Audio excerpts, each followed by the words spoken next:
이 변태 영감탱이가 여기까지 쫓아와서 사진을 찍어. 미친 거 아니야?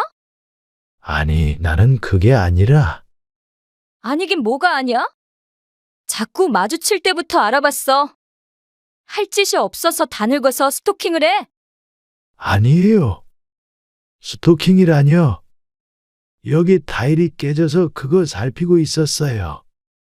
누가 그 말을 믿을 줄 알고? 당장 핸드폰 내놔, 이 영감탱이야. 사람 잘못 봤어. 아니, 그런 게 아니라니까요. 아니면 핸드폰을 내놔보라고.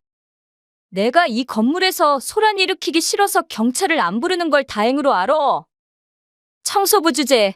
청소나 할 것이지 여자 화장실에 왜 기웃거리는 거야? 당신 성희롱했다고 내 남편 될 사람한테 말하면 당장 잘려, 알아? 당신 자식 전화번호 대. 오늘 이야기 속 주인공은 75세 안영두 씨입니다. 그리고 그의 아들 안성재와 며느리가 될 뻔한 여자에 관한 이야기이죠. 사실 며느리가 될 뻔했는지는 모르겠습니다. 여자가 그렇게 얘기하기는 했지만 내 막내 아들이 평생을 함께 하려고 했던 여자가 이런 사람일 거라고는 생각이 잘 되지 않았습니다.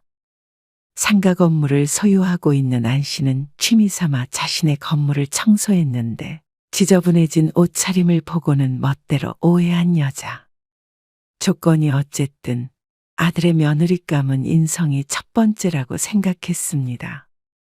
안 씨가 세상을 살다 보니 그것만큼 중요한 게 없다는 걸 깨달았죠.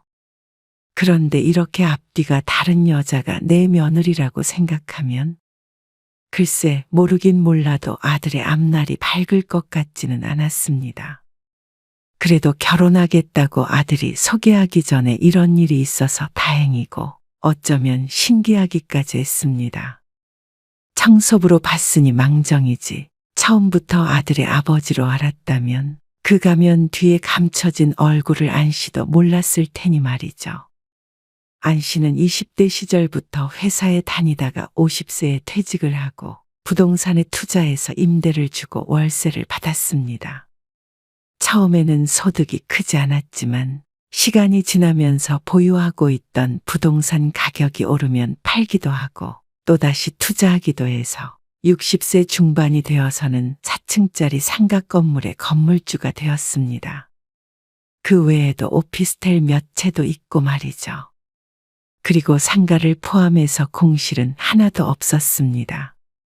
젊어서 열심히 일하고 나이 들어선 운도 따라준 덕분에 노후 걱정은 없다고 할 수 있었습니다. 안 씨는 딸 하나 아들 둘이 있었습니다. 첫째와 둘째는 지방에 살고 있었고 늦둥이 막내 아들이 근처에 있는 안 씨 소유의 오피스텔에서 혼자 살고 있었습니다. 그리고 안 씨는 3년 전까지만 해도 상가 건물 꼭대기 4층의 주택에서 살았습니다. 그런데 3년 전 어느 날 안 씨의 아내가 크게 아픈 적이 있었습니다. 다행히 큰 병은 아니었지만 호되게 앓다 보니 심경에 변화가 온 듯 했습니다. 나 좀 한적한 곳에서 살고 싶어요. 그러기에는 안 씨 부부가 살고 있는 곳은 너무 번화가였습니다. 텃밭도 좀 가꾸면서 한가지게 말이에요. 텃밭은 테라스에다가 만들면 되지. 4층 전체가 집이다 보니까 그 앞으로는 테라스도 있었습니다. 아니면 옥상도 있잖아. 그리고 제일 꼭대기에는 옥상도 있었습니다. 하지만 안 씨의 아내는 고개를 저었습니다. 아니, 이제는 땅 좀 밟고 살고 싶다는 거죠. 차 지나다니는 소리도 듣고 싶지가 않고. 젊어서는 내내 아파트에서 살았고 이때도 시내에 위치한 4층에서 살고 있었기 때문에 한적한 삶과는 다소 거리가 멀긴 했습니다.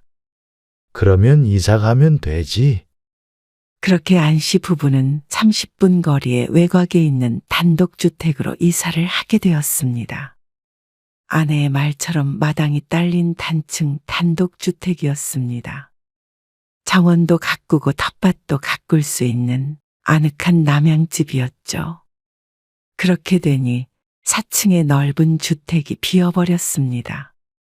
그래서 안 씨는 세 자식들 중에서 가까이서 혼자 살고 있는 막내 아들에게 물었습니다. 성재야, 네가 4층에 들어가서 살래? 저 혼자 살기에는 너무 크잖아요. 그래도 언제까지 방 한 칸에 살려고? 불편하지 않아? 아니요. 오히려 크면 더 불편해요. 할 일도 늘고. 아들은 살던 오피스텔에서 계속 살겠다고 했습니다. 안 씨 부부가 돌아갈 일도 없을 듯하고 그렇다고 지방에 사는 자식들이 올라올 것 같지도 않았습니다. 집을 비워둘 필요가 없으니 월세를 주었습니다. 내놓은 지 얼마 되지 않아서 60대 부부가 딸과 함께 들어왔죠. 그리고 1년 전에는 막내 아들이 1층 상가에 들어왔습니다. 성재야, 너 약국 옮길 자리 알아보고 있다고 그랬잖아. 1층 임차인이 나간다고 하는데 여기에 들어올래? 막내 아들은 약사였습니다. 아, 그래요? 월세는 얼마나 받으실 건데요? 아, 그래도 아들이니까 조금 디스카운트 해줄게. 그럼 들어갈게요. 주변에 병원은 많은데 약국은 별로 없어서 입지적으로는 좋았습니다. 그리고 아들이 1층 상가로 약국을 이사하자 좋은 점이 있었습니다. 안 씨는 이사를 하고 나서도 일주일에 2번씩 상가에 방문했습니다. 4층에 살던 때부터 따로 청소하는 사람을 고용하지 않고 안 씨가 직접 했는데 이사한 뒤에도 소일거리 삼아 왔다 갔다 했습니다. 청소도 하고 주차장에 있는 화단도 정리하고 말이죠. 그러다 보니 갈 때마다 한 번씩 막내 아들 얼굴을 볼 수 있다는 게 참 좋았습니다. 그게 올해 75세가 된 안 씨의 일상이었습니다. 아버지, 사람 쓰시라니까요. 주차장을 쓸고 있는 안 씨를 향해 흰 가운을 입은 아들이 걸어왔습니다. 일 안 하고 뭐하러 나왔어? 좀 한가해서요. 아버지, 그거 빗자루 쳐주세요. 제가 할게요. 아이, 됐어? 이것만 쓸면 돼. 왜 고생을 하세요? 그러다 병나요. 아들은 청소하고 있는 안 씨를 볼 때마다 걱정스러워 했습니다. 하지만 누가 시켜서 하는 것도 아니고 사람 쓸 돈이 아까워서 하는 것도 아니었습니다. 오히려 이 나이에 아무것도 안 하면 병 나는 거야. 어머니랑 맛있는 거 드시고 놀러 다니시지. 네 엄마는 나랑 노는 것보다 방울토마토 기르는 게 더 재밌대. 말은 그렇게 했지만 안 씨는 거의 모든 시간을 아내와 함께 보냈습니다. 주변에 축제가 있으면 가기도 하고 나름대로 행복한 노후를 보내고 있었습니다. 하지만 그래도 아예 일을 안 하고 놀기만 할 수는 없었습니다. 75세이지만 아직 건강했고 부지런히 몸을 움직이는 게 습관이 돼서 오히려 놀기만 하는 게 더 힘들었습니다. 또 성격이 청소도 직접 깔끔하게 해야 직성이 풀리기 때문에 건물 청소를 하는 것을 힘들다고 생각해 본 적도 없었습니다. 그런데 어느 날부턴가 안 씨의 평화로운 일상에 돌이 하나 던져졌습니다.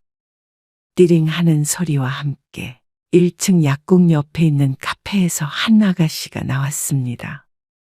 요즘 들어 종종 마주치는 젊은 아가씨였는데 건물에 방문하는 많은 손님들 중에서 안 씨가 이 여자를 기억하는 이유가 있었습니다. 저기, 반년 전쯤 처음 여자와 마주쳤을 때 조심스런 어조로 안 씨에게 말을 걸었습니다. 아, 예? 혹시 이 위에 사시나요? 손가락으로 위쪽을 가리키며 물었던 여자. 4층에서 거주 중인지 묻는 듯 했습니다. 아니요. 여기 4층에는 집이 하나뿐인 거죠? 네. 보통 이런 건물 꼭대기에는 주인이 사는 경우가 많고요. 질문의 의도를 몰라 안 씨가 고개를 끄덕이며 대답했습니다. 뭐 그럴 수도 있죠. 그러자 여자가 혼자 고개를 끄덕이더니 말했습니다. 여기 청소하시나 봐요? 어쩐지 처음에 느꼈던 공손한 말투는 사라진 채였습니다. 그러면서 옷차림을 위해서 아래로 훑는 눈길이 다소 무례하게 느껴졌습니다. 하던 일 마저 하세요. 그러더니 또각또각 구두 소리를 내며 사라졌습니다. 그 일뿐이라면 안 씨도 기억하지 못했겠지만 두 번째 마주쳤을 때는 인상이 좀 더 강렬했습니다. 늘 1층에 있는 카페에서 커피를 사서 들고 다녔는데 어느 날은 빈 플라스틱 컵을 들고 두리번거리더니 안 씨를 발견하고는 반가운 표정을 지었습니다. 그러더니 빗자루질을 하고 있는 안 씨의 앞에 툭 하고 컵을 던졌습니다. 어리둥절해서 안 씨가 쳐다보자 여자가 말했습니다. 치우는 김에 같이 치우세요.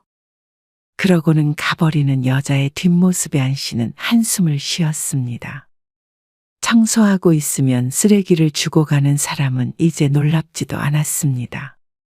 종종 있는 일인데 보통은 주면서도 같이 버려달라고 안 씨에게 주거나 옆에 있는 쓰레기 봉투에 넣지 이렇게 바닥에 던져놓고 가지는 않았습니다. 상식 밖의 사람들 중에서도 특히 별난 여자였습니다. 하지만 안 씨는 별말 없이 주워들었습니다. 건물을 찾아오는 손님들이랑 신랑이 하는 것도 그렇고 이럴 때마다 화내면 안 씨만 손해였습니다. 그런데 어쩐지 자주 출몰하는 그 여자는 그 뒤로도 들고 있는 컵이나 쓰레기를 안 씨에게 투척했고 어쩔 땐 가방 속에 있던 쓰레기를 꺼내서 바닥에 버리고 가기도 했습니다. 그러니 안 씨가 그 여자를 기억하지 않을 수 없었습니다. 하지만 세상은 넓고 이런저런 다양한 사람들이 살아간다는 건 그간 안 씨가 살아오며 몸소 느낀 바였습니다.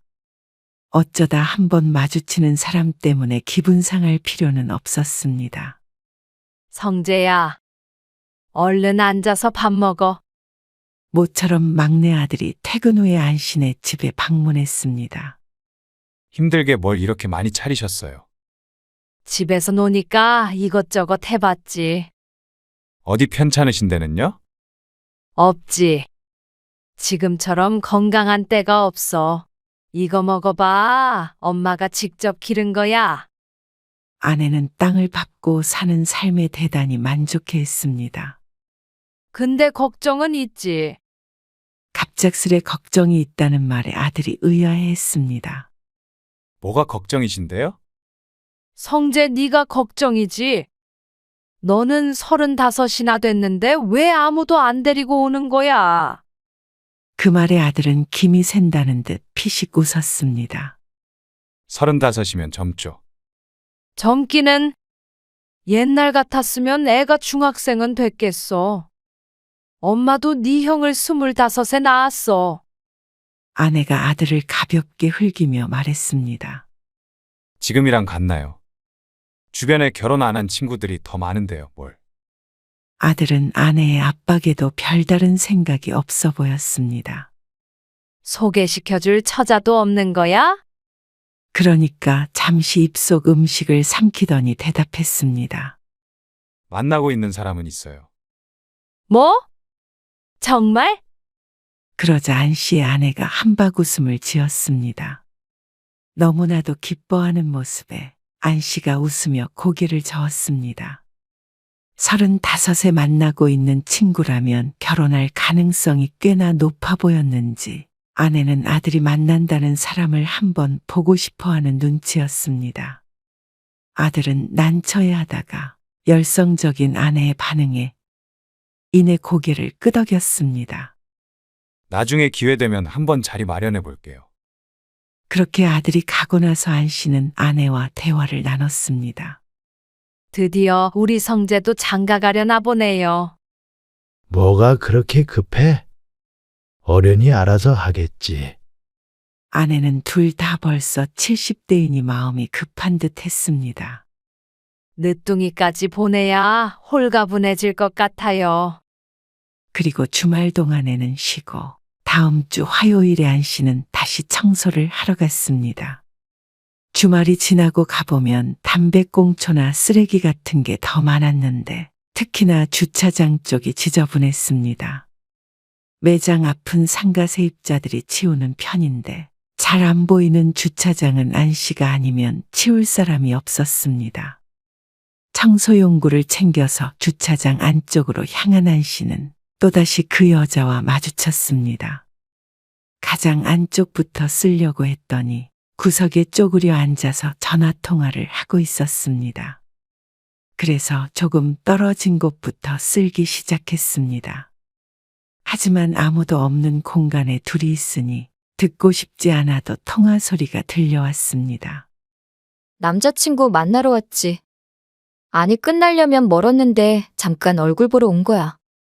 귀를 막고 청소를 할 수는 없는 노릇이라 여자가 애인을 만나기 위해서 자주 방문한다는 사실을 저절로 알게 됐습니다. 결혼? 당연히 해야지. 아, 나도 얼른 결혼해서 일 안 하고 팔자 편하게 살고 싶다. 너처럼 의사 만났으면 더 좋았을 건데. 뭐, 이 정도면 나쁘지 않아. 어쩐지 마음이 불편해서 좀 더 멀리 떨어져서 빗자루질을 했습니다. 그러니 더 이상 통화 소리는 들리지 않았습니다. 때마침 화단에 버려진 담배꽁초를 줍기 위해 안 씨가 몸을 틀었는데 멀리서 통화 중이던 여자와 눈이 딱 마주쳤습니다. 안 씨는 시선을 돌려 담배꽁초를 줍고는 하던 비지를 마저 했습니다. 그런데도 여자가 자리를 뜨지 않자 안 씨는 하는 수 없이 빗자루를 내려놓고 화단에 난 잡초를 뽑았죠. 풀이 꽤나 자라 있어서 다음번에 오면 풀 좀 잘라야겠다 생각하고 있는데 뒤에서 목소리가 들렸습니다. 저기요. 안 씨가 돌아보자 여자가 화난 표정으로 말했습니다. 왜 남의 전화를 엿들어요? 예의 없게. 아, 청소하러 온 거예요. 어쨌거나 들었잖아요.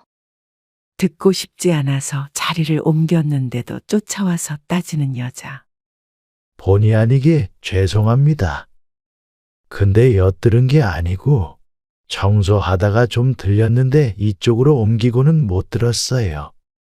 그냥 죄송하다고 하면 되지 무슨 말이 그렇게 많아요? 쏘아붙이는 여자의 말에 안 씨가 입을 다물었습니다. 이런 경우엔 구구절절 더 말을 보태봤자 상대방 신경만 긁는 꼴이었습니다. 미안합니다. 그러고 돌아서려는데 상대방은 그런 안 씨를 붙잡았습니다. 이봐요, 할아버지.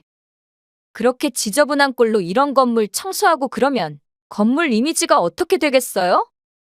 더러워 죽겠네. 저리 비켜요. 그러더니 안 씨를 지나쳐서 먼저 건물 안으로 들어가 버렸습니다. 안 그래도 잡초를 뽑느라 옷에 흙이 묻어서 집에 가려던 참이었는데 참 황당했습니다. 어떻게 젊은 사람이 이 정도로 경우가 없는지 몰랐습니다. 신경 쓰지 말자고 해도 사람인 이상 기분이 상하지 않을 수는 없었습니다. 여자가 지나간 자리에 안 씨가 한참을 서 있었습니다. 그렇게 서 있다가 깊은 숨을 한 번 내쉰 안 씨는 고개를 저으며 청소용구를 정리하고 집으로 돌아갔습니다. 그런데 잊고 싶었던 일이 있은 지 2주쯤 뒤 안 씨는 또다시 그 여자와 마주쳤습니다. 그다지 마주치고 싶지 않은 사람이라 못 본 척 지나쳤습니다. 여자는 약국에서 나와서 카페로 들어갔습니다. 안 씨는 건물 주변을 돌며 쓰레기를 줍고 있었죠. 주차장 청소는 끝냈고 앞쪽으로 돌아와서 길거리에 떨어진 쓰레기를 집게로 주웠습니다.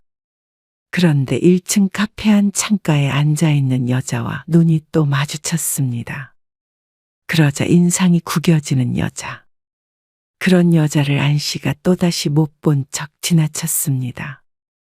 5분쯤 뒤에 복도 청소를 하고 있는데 여자가 카페 뒷문을 열고 복도 쪽으로 나왔습니다. 여자는 휴대폰을 몇 분 만지작거리더니 들고 있던 커피를 마저 마셨습니다. 그런 뒤에 안 씨 앞에 던져 놓았습니다. 안 씨는 여자 쪽은 쳐다보지 않고 집게로 집어서 들고 있던 쓰레기 봉투에 넣었습니다. 여자는 그대로 엘리베이터를 타고 올라갔습니다. 안 씨는 또다시 고개를 절레절레 저었습니다. 안 씨는 2층으로 올라가 복도에 떨어진 쓰레기를 몇 개 줍고 3층으로 올라갔습니다. 3층에 있는 요가 학원의 젊은 사장이 부지런해서 3층은 늘 깔끔했습니다.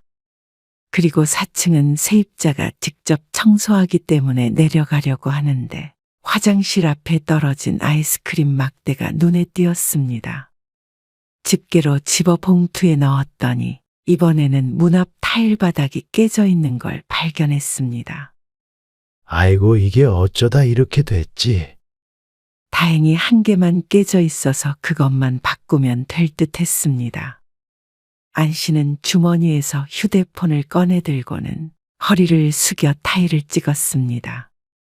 멀리서도 찍고 가까이서도 찍고 있는데 갑자기 바로 앞에 있는 화장실 문이 벌컥 열렸습니다.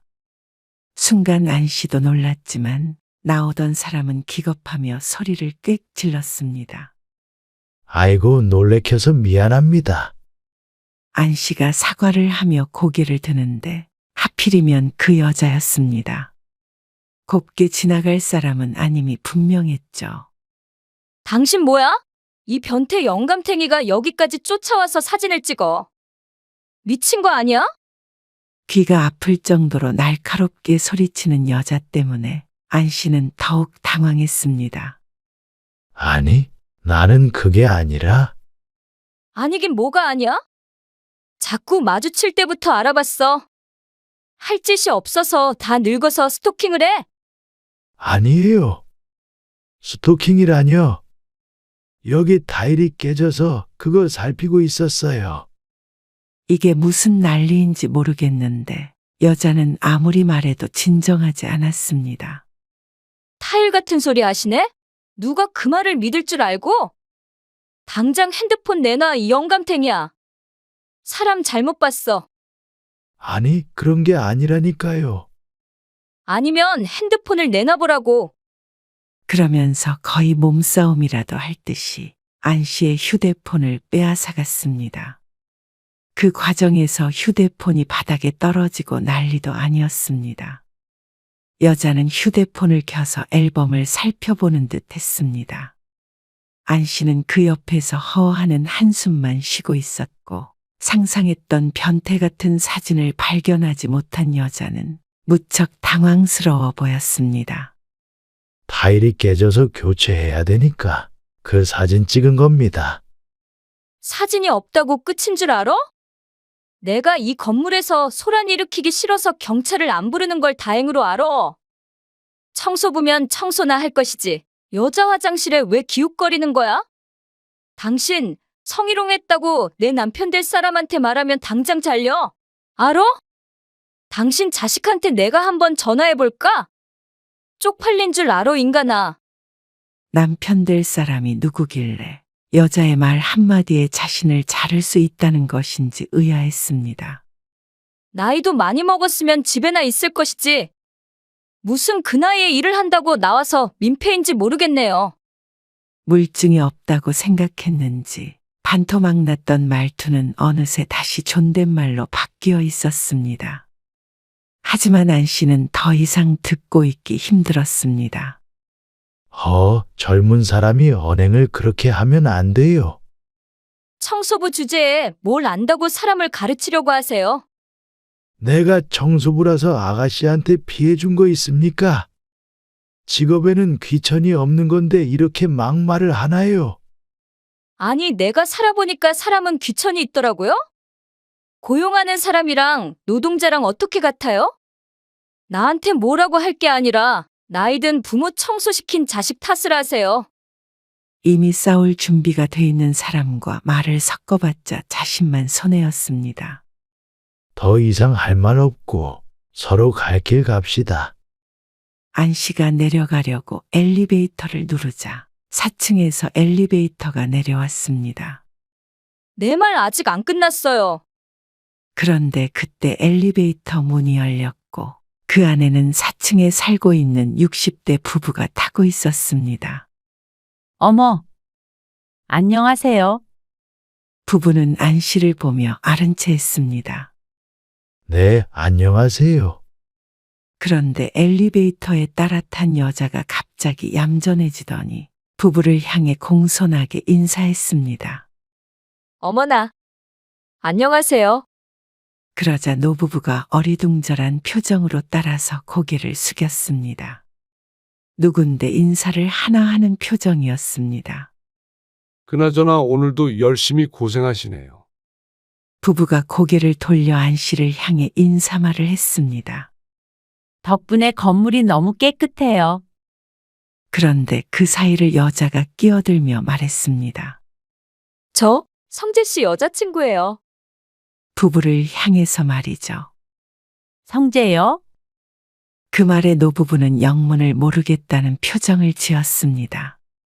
그리고 그 옆에서 같은 말을 들은 안 씨의 안색만 심각하게 바뀌었습니다.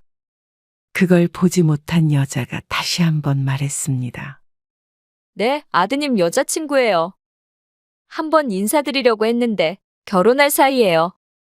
당돌한 말에 안 씨는 옆에서 하며 헛웃음을 지었고 그 소리를 들은 여자가 안 씨를 향해 부부 몰래 곱지 않은 눈초리를 보냈습니다. 노부부가 뭐라고 대답하기도 전에 띵 하고 엘리베이터가 1층에 섰습니다. 문이 열리고 그 앞에는 안 씨의 아들 성재가 서 있었습니다. 아버지, 아들의 눈이 안 씨를 향했고 이정아, 그리고 그 옆에 있는 여자에게 향했습니다. 엘리베이터 안에 있던 사람들이 다 같이 내렸고 여자가 아들을 향해 말했습니다. 안 그래도 엘리베이터에서 오빠 부모님 만났어. 아, 그래? 아들도 무슨 상황인지 어리둥절해 보였습니다. 그럼 저희는 이만 가볼게요. 노부부가 옆에 어정쩡하게 서 있다가 안 씨를 향해서 말했습니다. 어머, 벌써 가시게요? 바쁜 일 있으신가 보다. 안 씨가 대답하기도 전에 여자가 무척 아쉽다는 듯 말했습니다. 안녕히 가세요. 나중에 또 뵐게요. 너무나도 친절하고 살가운 인사였습니다. 그리고 그런 여자친구를 바라보는 아들의 표정이 웃겼습니다.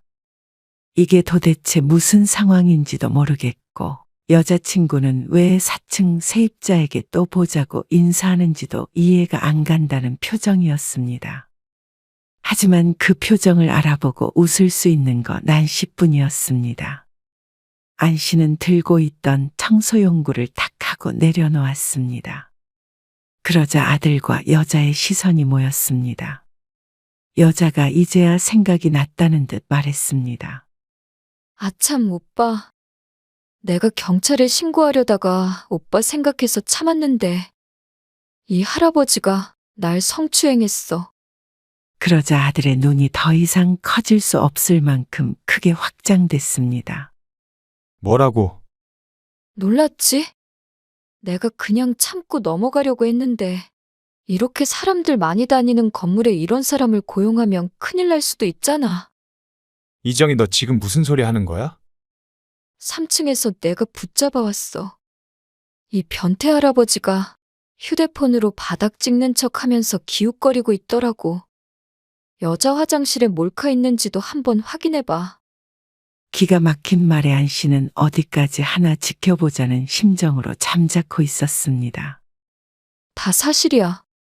사실 그전부터 몇 번 봤는데 예의도 얼마나 없는지 모르고 청소도 하는 척만 하던데 몰랐지?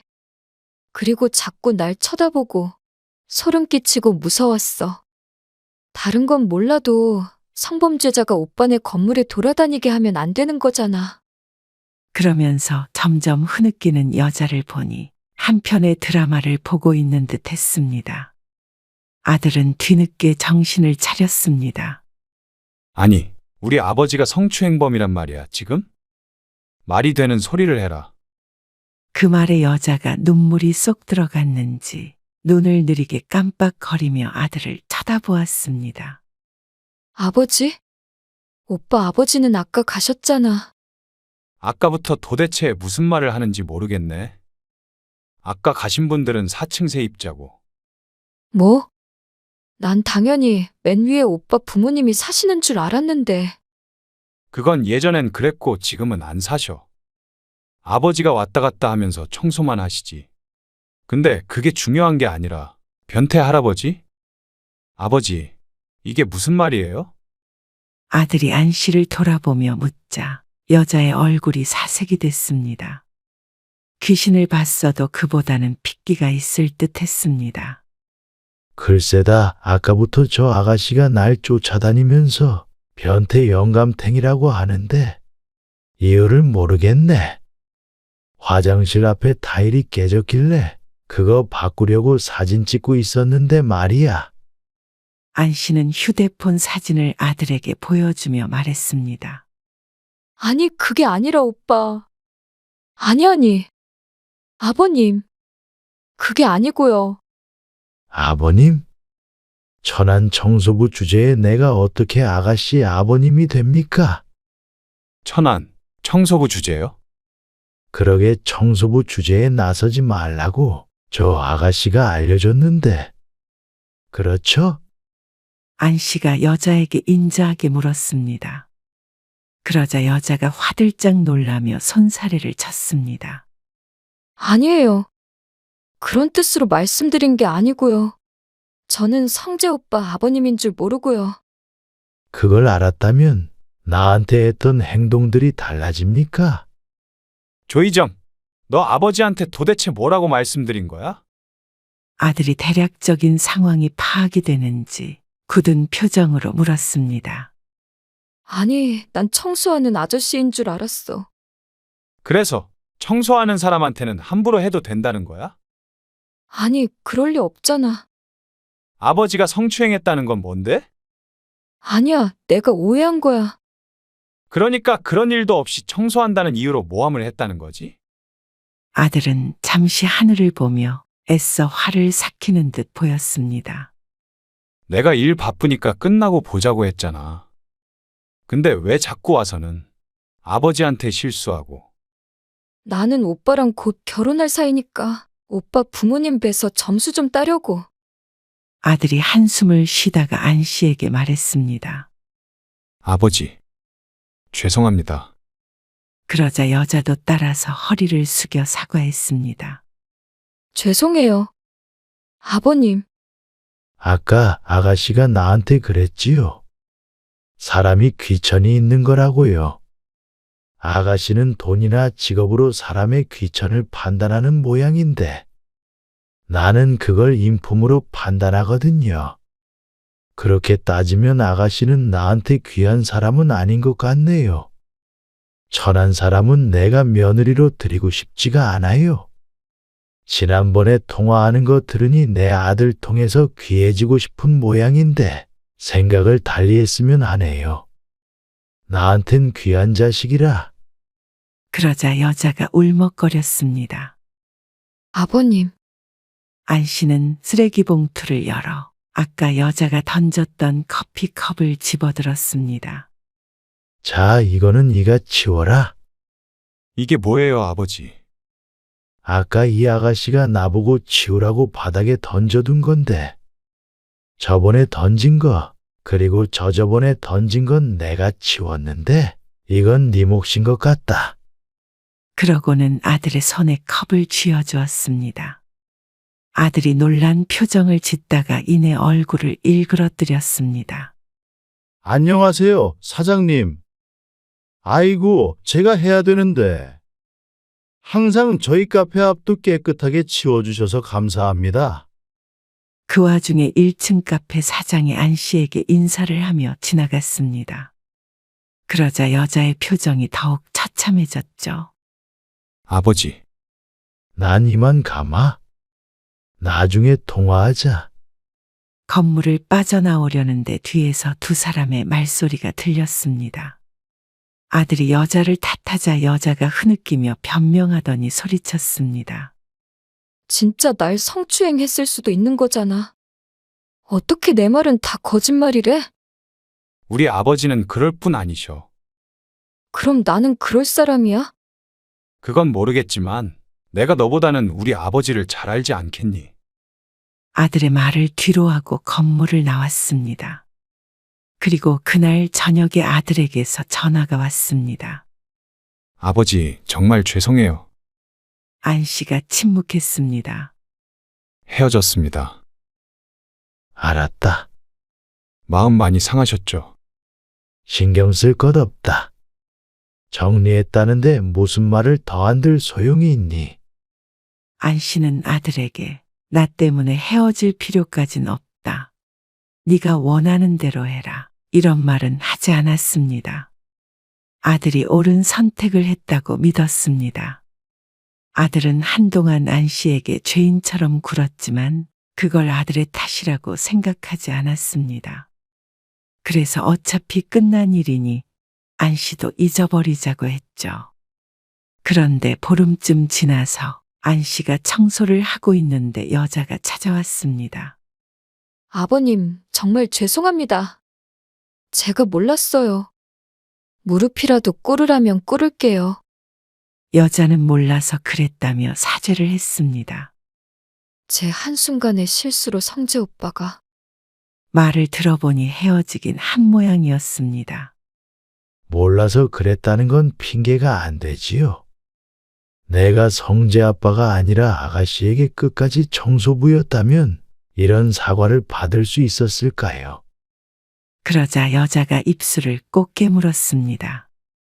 인생의 교훈을 얻었다고 생각하세요. 그러고는 여자만 남겨둔 채로 돌아섰습니다. 뒤에선 흐느끼는 소리가 들렸지만 그렇다고 해도 이미 지나간 기차는 돌아올 리가 없었죠.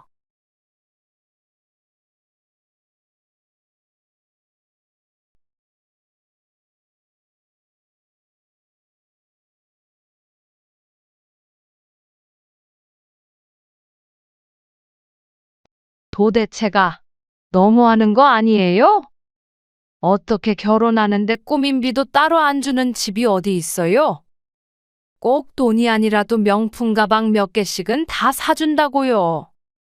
며느리한테 차 사주는 시집도 있고요. 저기, 다 생략하자고 했다가 예단비 보내셨길래 절반도 돌려드렸잖아요. 예물 달라 그래서 예물도 사줬고요.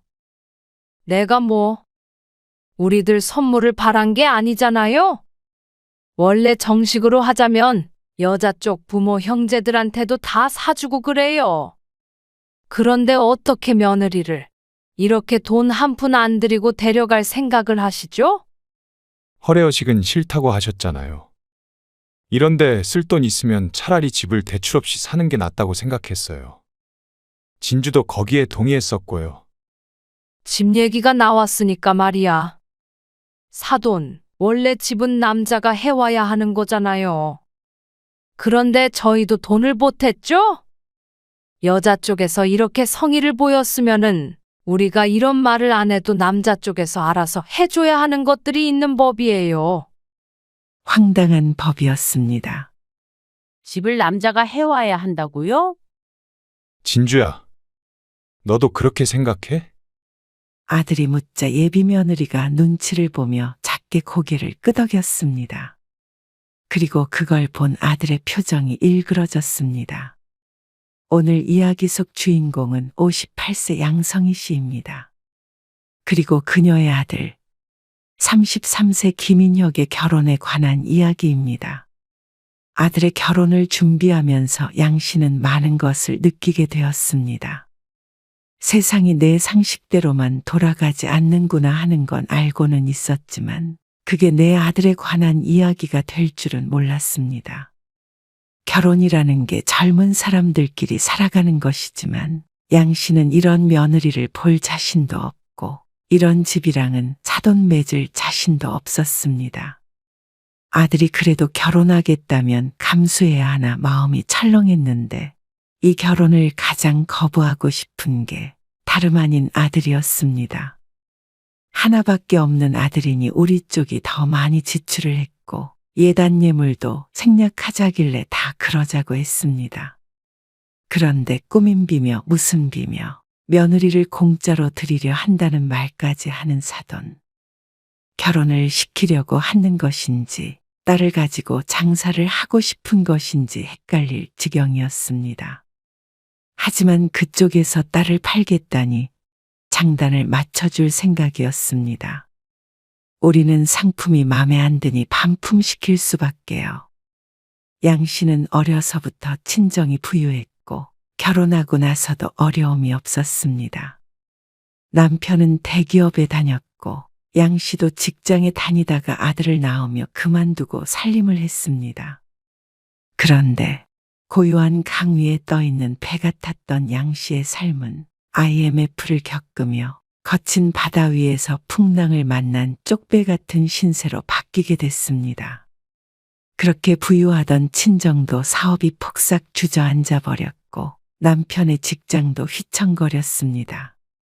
당시 대기업들이 줄줄이 도산했고 도산하지 않은 곳들도 구조조정으로 정리해고 당하는 사람들이 발에 채였습니다. 그리고 양 씨의 남편도 예외는 아니었습니다. 그때부터 양 씨 가족은 무척 힘든 시간을 보내야 했습니다. 마당 넓은 멋들어진 단독주택에서 살다가 화장실도 없는 단칸방으로 이사를 했습니다. 여러 집들이 죽 있으면 그 뒤에 공동 화장실이 있는 곳이었습니다. 거미나 사마귀들이 화장실 안에 가득했고 화장실 갈 때마다 코를 빨래 집게로 짚고 갔을 정도로 냄새나고 비위생적인 곳이었습니다. 부엌은 안에 있었지만 방 한 칸을 빼고는 시멘트 바닥이고 그곳에서 밥도 짓고 목욕도 해야 하는 곳이었습니다. 아무튼 양 씨가 살던 방 3개짜리 넓은 집과 비교하자면 하늘과 땅 차이라고 할 수 있었습니다. 양 씨는 큰 충격을 받았습니다. 하지만 당장 먹고 사는 문제가 시급하니 양 씨 또한 곧바로 생활전선에 뛰어들어야 했습니다. 직장에 다시 취직하는 것은 꿈도 못 꾸었고 시장 안의 생선가게에서 일을 했습니다. 남편은 일용직을 전전했죠. 아들이 어렸을 때의 일이라 잘 살았던 시절을 오히려 기억을 못했습니다. 지금도 아들은 어린 시절을 떠올리면 단칸방에 살던 때를 묘사했습니다. 밥을 굶지 않으면 다행이었던 힘든 시절이었습니다. 그런데 IMF가 끝나고 남편은 다시 일어서겠다며 작은 회사를 차렸습니다. 처음부터 잘 될 리는 없었지만 IMF 당시 같이 해고됐었던 직장 동료들도 고용하고 해를 거듭하며 점차 자리를 잡아갔습니다. 그리고 아들이 중학교에 갈 무렵 남편의 사업도 잘 풀리기 시작했습니다. 그래서 양 씨도 곧 생선가게를 그만둘 수 있었죠. 그렇게 거의 10년 가까이 양 씨 인생의 암흑기였다고 해도 과언이 아니었습니다. 곱던 손은 부르텄고 아들은 어린 시절 어머니를 떠올리면 생선 냄새가 함께 떠오른다고 했습니다.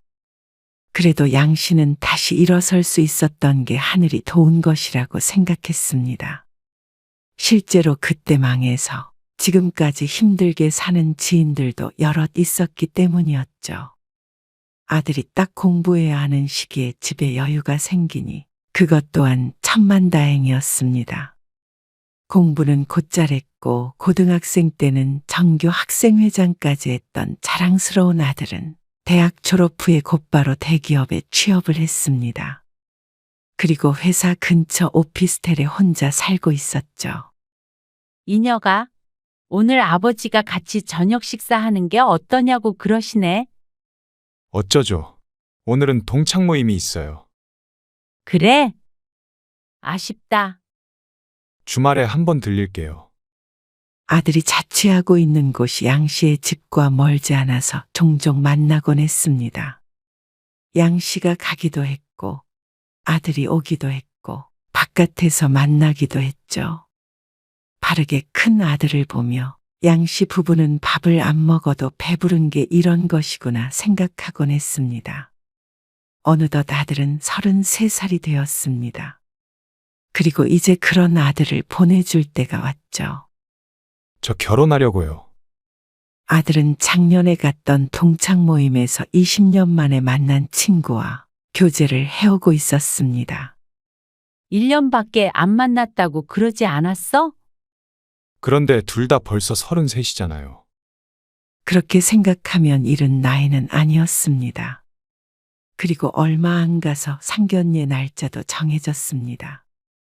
생각보다 빠르게 진행되는 듯해서 벌써부터 긴장이 되기도 했습니다. 그런데 얼마 뒤 아들이 말했습니다. 상견례 하기 전에 미리 상의 좀 드리려고요. 무슨 얘기? 상견례에서 돈 얘기하기도 좀 그런 것 같아서요. 그러면서 집 얘기를 꺼냈습니다. 진주가 모아둔 돈이 많지 않은데 그쪽 집에서 조금 보태주신다고 해요. 그래? 그러면 우리도 그 정도는 보태야지, 당연히. 아니요. 사실 제가 모아둔 돈이 그것보다는 많아서 그 선에서 집 알아보려고요. 그러고는 2억 5천만 원이 있다는 아들.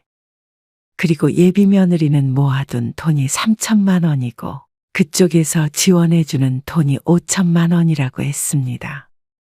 예비 며느리도 아들과 같은 33인데 군대도 안 다녀왔으면 일한 기간은 더 길 텐데 3천밖에 못 모았다는 게 이상했습니다. 솔직히 여태 뭐 했나 싶긴 했습니다. 그 마음을 알았는지 아들이 말했습니다. 아, 공부를 좀 오래 했대요. 그런데 듣기로는 학원 선생님이라던 예비 며느리. 양 씨는 얼른 고개를 저어 머릿속 생각을 지웠습니다. 이렇게 하나 둘 따지고 들면 끝도 없었습니다. 2억 5천과 8천. 아들은 양 씨 부부의 손은 빌리지 않고 싶어 했습니다. 근데 그걸로 가구도 채우고 하려면 전세 구할 돈도 안 되지 않겠어? 그 돈으로는 수도권에서 얼른 자리 잡고 살아가기가 힘들 듯 했습니다. 남편의 말에 아들은 부족한 부분은 대출을 받겠다고 했습니다. 그렇지만 금액이 어찌 되었든 그쪽에서는 부모가 지원을 해주는데 이쪽에서 손 놓고 있을 수는 없었습니다. 그리고 시대가 바뀌었다고는 해도 아들 보내는 입장의 마음가짐은 조금 다를 수밖에 없었으니 말이죠. 그런데 남편이 집을 해주겠다고 해도 아들이 고개를 저었습니다. 그러면 엄마 아빠가 2억 5천 보태줄게. 그거 받아. 큰 집을 가든 작은 집을 가든 부족하면 대출을 받더라도 이 돈 더 보태서 시작해. 결혼 선물이라고 생각하고. 아들은 남편의 말에 크게 감동했습니다. 감사합니다. 잘 살게요. 그렇게 5억 8천만 원으로 집도 마련하고 그 예산 안에서 혼수도 채우겠다고 했습니다. 여력이 있으니 마음 같아서는 더 해주고 싶지만 아들이 극구 말려 어쩔 수가 없었습니다. 그리고 상견례 날 예단 예물 이런 거 전부 생략하는 게 어떠세요? 예비 사돈이 말했습니다. 저는 뭐 허례허식 이런 거 싫어해요. 그렇잖아요. 결혼식 준비하는데 돈도 많이 드는 것 같던데. 저희는 찬성이에요. 그 점은 양 씨와 마음이 맞았습니다. 양 씨도 그게 좋다고 생각했죠. 그럴 돈이라면 차라리 집값에 보태는 게 훨씬 낫다고 생각했습니다. 그러자 아들도 예비 며느리도 그렇게 하자고 고개를 끄덕였습니다. 그렇게 상견례는 순조롭게 끝났고 결혼 준비는 별 탈 없이 진행이 되는 듯 했습니다. 그런데 보름쯤 지난 어느 날 주말에 예비 며느리가 아들과 함께 저녁을 먹으러 양신의 집으로 찾아왔습니다. 어머니. 이거 저희 엄마가 드리라고 주셨어요. 웬 봉투를 내미는 예비 며느리. 아들도 뭔지 모르는지 의아한 표정을 지었습니다. 이게 뭐야? 그렇게 물으며 봉투를 슬쩍 열어보고는 깜짝 놀랐습니다. 돈 아니야? 아, 예단? 아, 예단비라고 하시더라고요.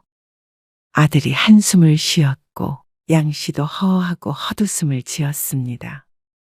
별탈 없이 지나가려는 게 아닌 듯 했습니다.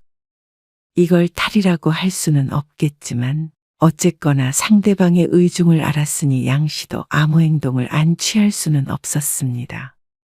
봉투 안에는 1,000만 원이 들어 있었습니다. 그래서 양 씨는 그 자리에서 다른 봉투에 넣어 500만 원을 예비 며느리에게 주었습니다. 이거 어머니 가져다 드려. 그러면 어머니가 예물이나 그런 얘기도 하셨니? 아, 가락지 정도는 있어야 하지 않겠느냐고 하셨어요. 결국은 예물도 다 하자는 소리구나 싶었습니다. 그 말에 양 씨가 뭐라고 대답하기도 전에 아들이 말했습니다.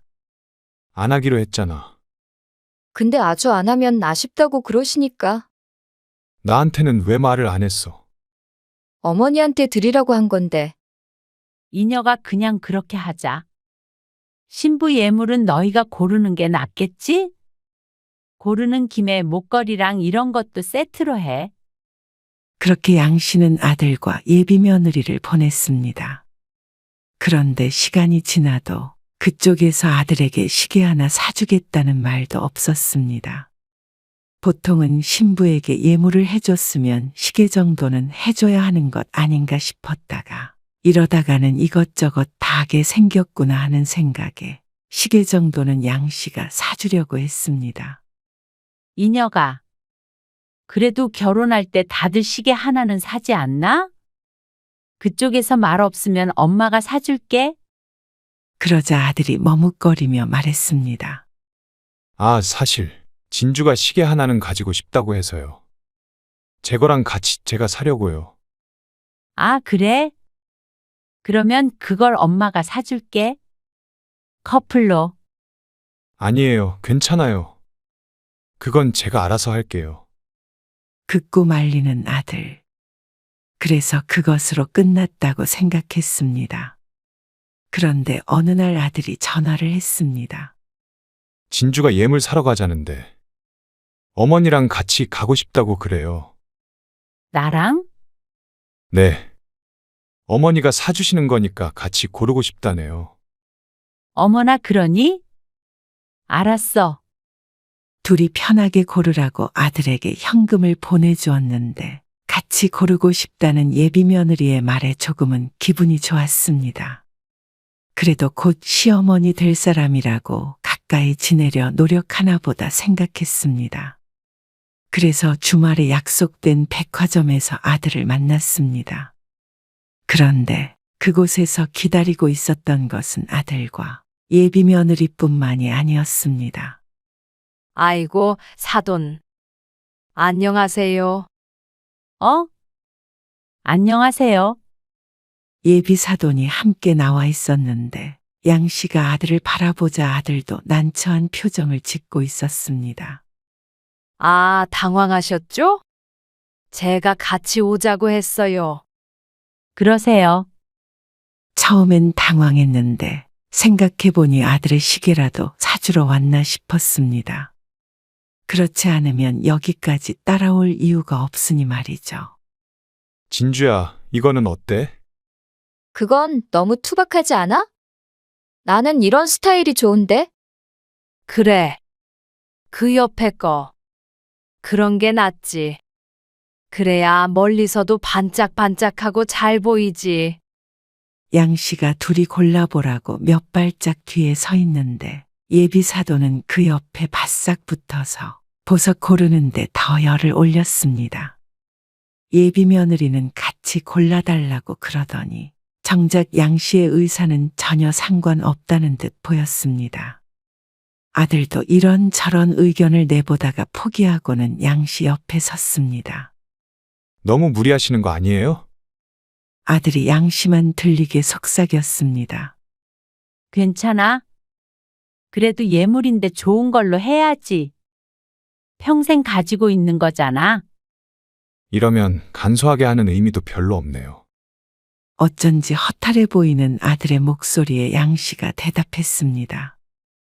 그래도 한 번 하는 결혼 제대로 한다고 생각해. 여유 있으면 하는 게 좋지 뭐. 아들이 또 뭐라고 말을 하려고 하자 예비 며느리가 아들을 불렀습니다. 이걸로 하자. 양 씨도 아들과 함께 가서 보니 다이아몬드 세트와 순금 쌍가락지까지 야무지게도 골라놓았습니다. 원래 이렇게 많이 하는 거야? 아무래도 세트니까. 김서방, 옛날에는 여기에다가 진주 세트도 했어. 요즘이라 그래도 많이 가볍게들 하는 거지. 그래요. 예쁘네. 괜히 예비 장모도 있는데 아들이 쪼잔해 보일까 싶어서 아들에게 눈치를 주자 아들이 결제했습니다. 양 씨가 보내줬던 금액보다 초과되었지만 좋은 게 좋은 거였습니다. 나중에 부족한 부분은 아들에게 따로 챙겨주려고 했습니다. 사이즈를 재고 주문을 넣고서는 매장을 나왔습니다. 너희 시계 산다고 했잖아. 그렇게 또 다 같이 시계를 사는데 함께 갔습니다. 양 씨가 그런데 관심이 없어서 몰랐는데 시계들도 참 비쌌습니다. 시계 2개를 사려면 아무리 적어도 1,000만 원은 들 듯 했습니다. 예비 며느리와 사돈이 하는 말을 들으니 어느 시계는 하나에 2, 3천이 훌쩍 넘는다고 했습니다. 그래도 시계는 합쳐서 1,000만 원은 안 넘었으면 하는데. 아들의 말에 예비 며느리의 입이 삐죽거렸습니다. 그런데 예비 사돈이 사줄 것이었으면 이때 뭐라고 말이라도 얹을 텐데 아무 말도 없었습니다. 아무래도 사줄 생각으로 따라온 것은 아닌 듯 보였습니다. 아니나 다를까. 시계는 아들이 계산을 했습니다. 양 씨는 황당한 마음이 들었습니다. 도대체 왜 여기까지 따라온 것인지 의아했습니다. 정말로 어떤 디자인을 고를지 구경하러 온 것인가 했습니다. 양 씨는 서운한 마음이 들었습니다. 신부의 물도 그렇게 제대로 골랐다면 말이라도 아들에게 뭐 하나 사주겠다고 해야 하는 것 아닌가 싶었습니다. 자신 같았으면 백화점까지 동행해 놓고 말없이 따라다니는 건 못할 듯 했습니다. 어쨌거나 이제 살 것은 다 샀고 작별 인사를 안 하는 것을 보니 같이 식사라도 해야 하나 싶었습니다. 그렇게 양 씨가 눈치를 살피는데 어쩐지 예비 사돈의 표정이 어두워 보였습니다. 이것저것 고르느라 2시간 정도 돌아다녔는데 그래서 힘들어서 그러나 싶었습니다. 다리 아프시면 여기서 커피라도 한 잔 마시고 쉴까요? 아들도 같은 걸 느꼈는지 음료를 사오겠다며 갔습니다. 그리고 양 씨와 나머지 사람들은 자리를 잡고 앉았습니다. 쇼핑도 나이 드니까 쉽지가 않네요. 뭐 그래요? 어색한 분위기를 풀어보려고 말을 건넸지만 대답은 시큰둥했습니다. 그리고 아들이 돌아올 때까지 정적이 흘렀습니다. 아들이 음료를 가지고 돌아왔을 때도 서로 별다른 말이 없었고 양 씨도 불편해서 어서 자리를 뜨고 싶어 커피도 벌컥벌컥 마셨습니다. 그렇게 20분쯤 뒤에는 다 같이 일어났습니다. 커피를 마셨으니 밥은 같이 안 먹어도 되겠지 생각하고 있는데 아들이 말했습니다. 어머니는 집으로 바로 가실 거죠? 그래야 하지 않을까? 모셔다 드릴게요. 아니야. 아버지 근처에 계실 거야. 그렇게 아들과 인사를 나누려 하는데 문득 예비 사돈의 붉어진 얼굴이 눈에 보였습니다. 양 씨가 당황해서 예비 며느리를 바라보자 울먹이는 듯한 표정에 깜짝 놀랐습니다. 도대체가 너무하는 거 아니에요? 그리고 이어지는 뜬금없는 말에 순간 예비 사돈이 누구한테 하는 말인가 하고 두리번거려야 했습니다. 네? 왜 그러세요? 그러다 양 씨는 자신에게 하는 소리인 걸 깨닫고 물었습니다. 너무하다뇨? 그게 무슨 말씀이세요? 내가 이래서 따라 나온 거예요. 애가 말을 잘 못하니까. 애 표정 안 보이세요? 그러게요. 진주야, 너 표정이 왜 그래? 마음에 드는 거 못 고른 거야? 그러면 다시 고르러 갈래? 아니, 꼭 그걸 제 입으로 말을 해야 하세요? 집 사는데 우리도 보탰으면 남자 쪽에서 눈치껏 해야 하는 거 아니에요? 왜 며느리를 공짜로 드리려고 하세요? 도무지 무슨 말인지 알 수가 없어서 눈만 깜빡이고 있는데 대답을 기다리지도 않고 말을 이었습니다. 결혼하는데 신부한테 꾸민비도 따로 안 주는 집이 어디 있어요? 꾸민비요? 네, 꾸민비 모르세요? 돈이 아니라도 명품 가방 몇 개씩은 다 사준다고요. 며느리한테 차 사주는 시집도 있고요. 이게 무슨 황당한 소린지 몰랐습니다. 최대한 맞춰서 하자는 거 다 하고 있는데 꾸민비가 무슨 말이고 명품 가방이 웬 말인지 몰랐습니다. 저기 다 생략하자고 했다가 예단비 보내셨길래 절반도 돌려드렸잖아요. 예물 달라 그래서 예물도 사줬어요. 그런데 시계 하나 안 사주신 건 그쪽이잖아요. 나 참. 예물을 사돈 돈으로 한 건가요? 제가 드렸던 예단비로 산 거지. 그러면 사돈은 드리는 돈 하나 없이 퉁치려고 한 거잖아요. 희한한 논리였습니다. 아무것도 안 하기 아쉽다고 그래서 절차대로 했을 뿐인데 그게 다 자신 돈으로 했다는 말이었습니다. 그리고 실제로 예물 비용도 남은 예단비보다 훨씬 더 높은 금액이었는데 말이죠. 내가 뭐, 우리들 선물을 바란 게 아니잖아요? 원래 정식으로 하자면 신부 부모님이나 형제들 것도 다 사주고 그래요. 그런데 어떻게 사돈은 이렇게 돈 한 푼 안 들이고 데려갈 생각을 하시죠? 아니, 말을 이상하게 하시는 것 같아요. 우리 아들이 시계도 사줬는데 그쪽에서 쓴 예단비보다 저희 쪽에서 쓴 돈이 훨씬 커요. 그런데 무슨 공짜 그런 말씀을 하세요? 그러자 듣고 있던 아들이 양 씨에게 말했습니다. 어머니, 일단 제가 진주랑 다시 얘기해 볼게요. 아무것도 안 하겠다고 했는데 일이 이상하게 돼버렸네요. 죄송해요. 그러자 예비 사돈이 더욱 화를 냈습니다. 아니, 그렇게 말하니까 우리가 뭐 잘못한 것 같네? 김서방 중간에서 대처가 이상하잖아. 지금 김서방이 죄송해야 되는 건 사돈이 아니라 우리 진주 아니야? 진주한테 제가 미안해야 한다고요? 그렇잖아. 결혼식은 여자가 주인공인데 이러면 안 되지? 이런 취급은 안 되는 거야. 아니, 우리는 안 해줘도 되는데 신부한테 꾸민비도 안 주고 데려가는 거는 나는 듣도 보도 못했어. 쏘아붙이는 여자의 말에 아들은 인상을 찌푸렸습니다. 아니요. 저희도 상의했던 게 있어요. 단호한 아들의 대답에 여자가 잠시 입을 벌렸습니다. 아니, 그냥 알았다고 하면 되지? 혹시 돈이 아까워서 그래? 아니요. 돈이 아까웠으면 시계도 안 사줬죠. 자꾸 시계 하는데 남들은 가방도 몇 개씩 받는다더라. 왜 남들 얘기를 하세요? 저희는 처음부터 아무것도 안 하기로 의논이 끝났잖아요.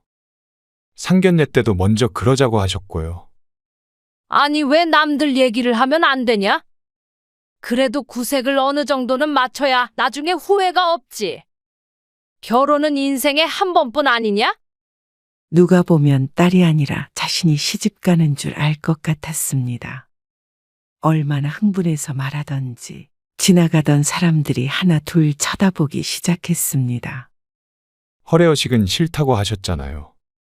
이런데 쓸 돈 있으면 차라리 집을 대출 없이 사는 게 낫다고 생각했어요. 진주도 거기에 동의했었고요. 예비 며느리는 아무 말도 없이 방관하고 있었습니다. 그러자 여자가 다시 한번 맞받아쳤습니다. 사돈, 집 얘기가 나왔으니까 말이에요. 원래 집은 남자가 해와야 하는 거잖아요. 그런데 저희도 돈을 못했죠.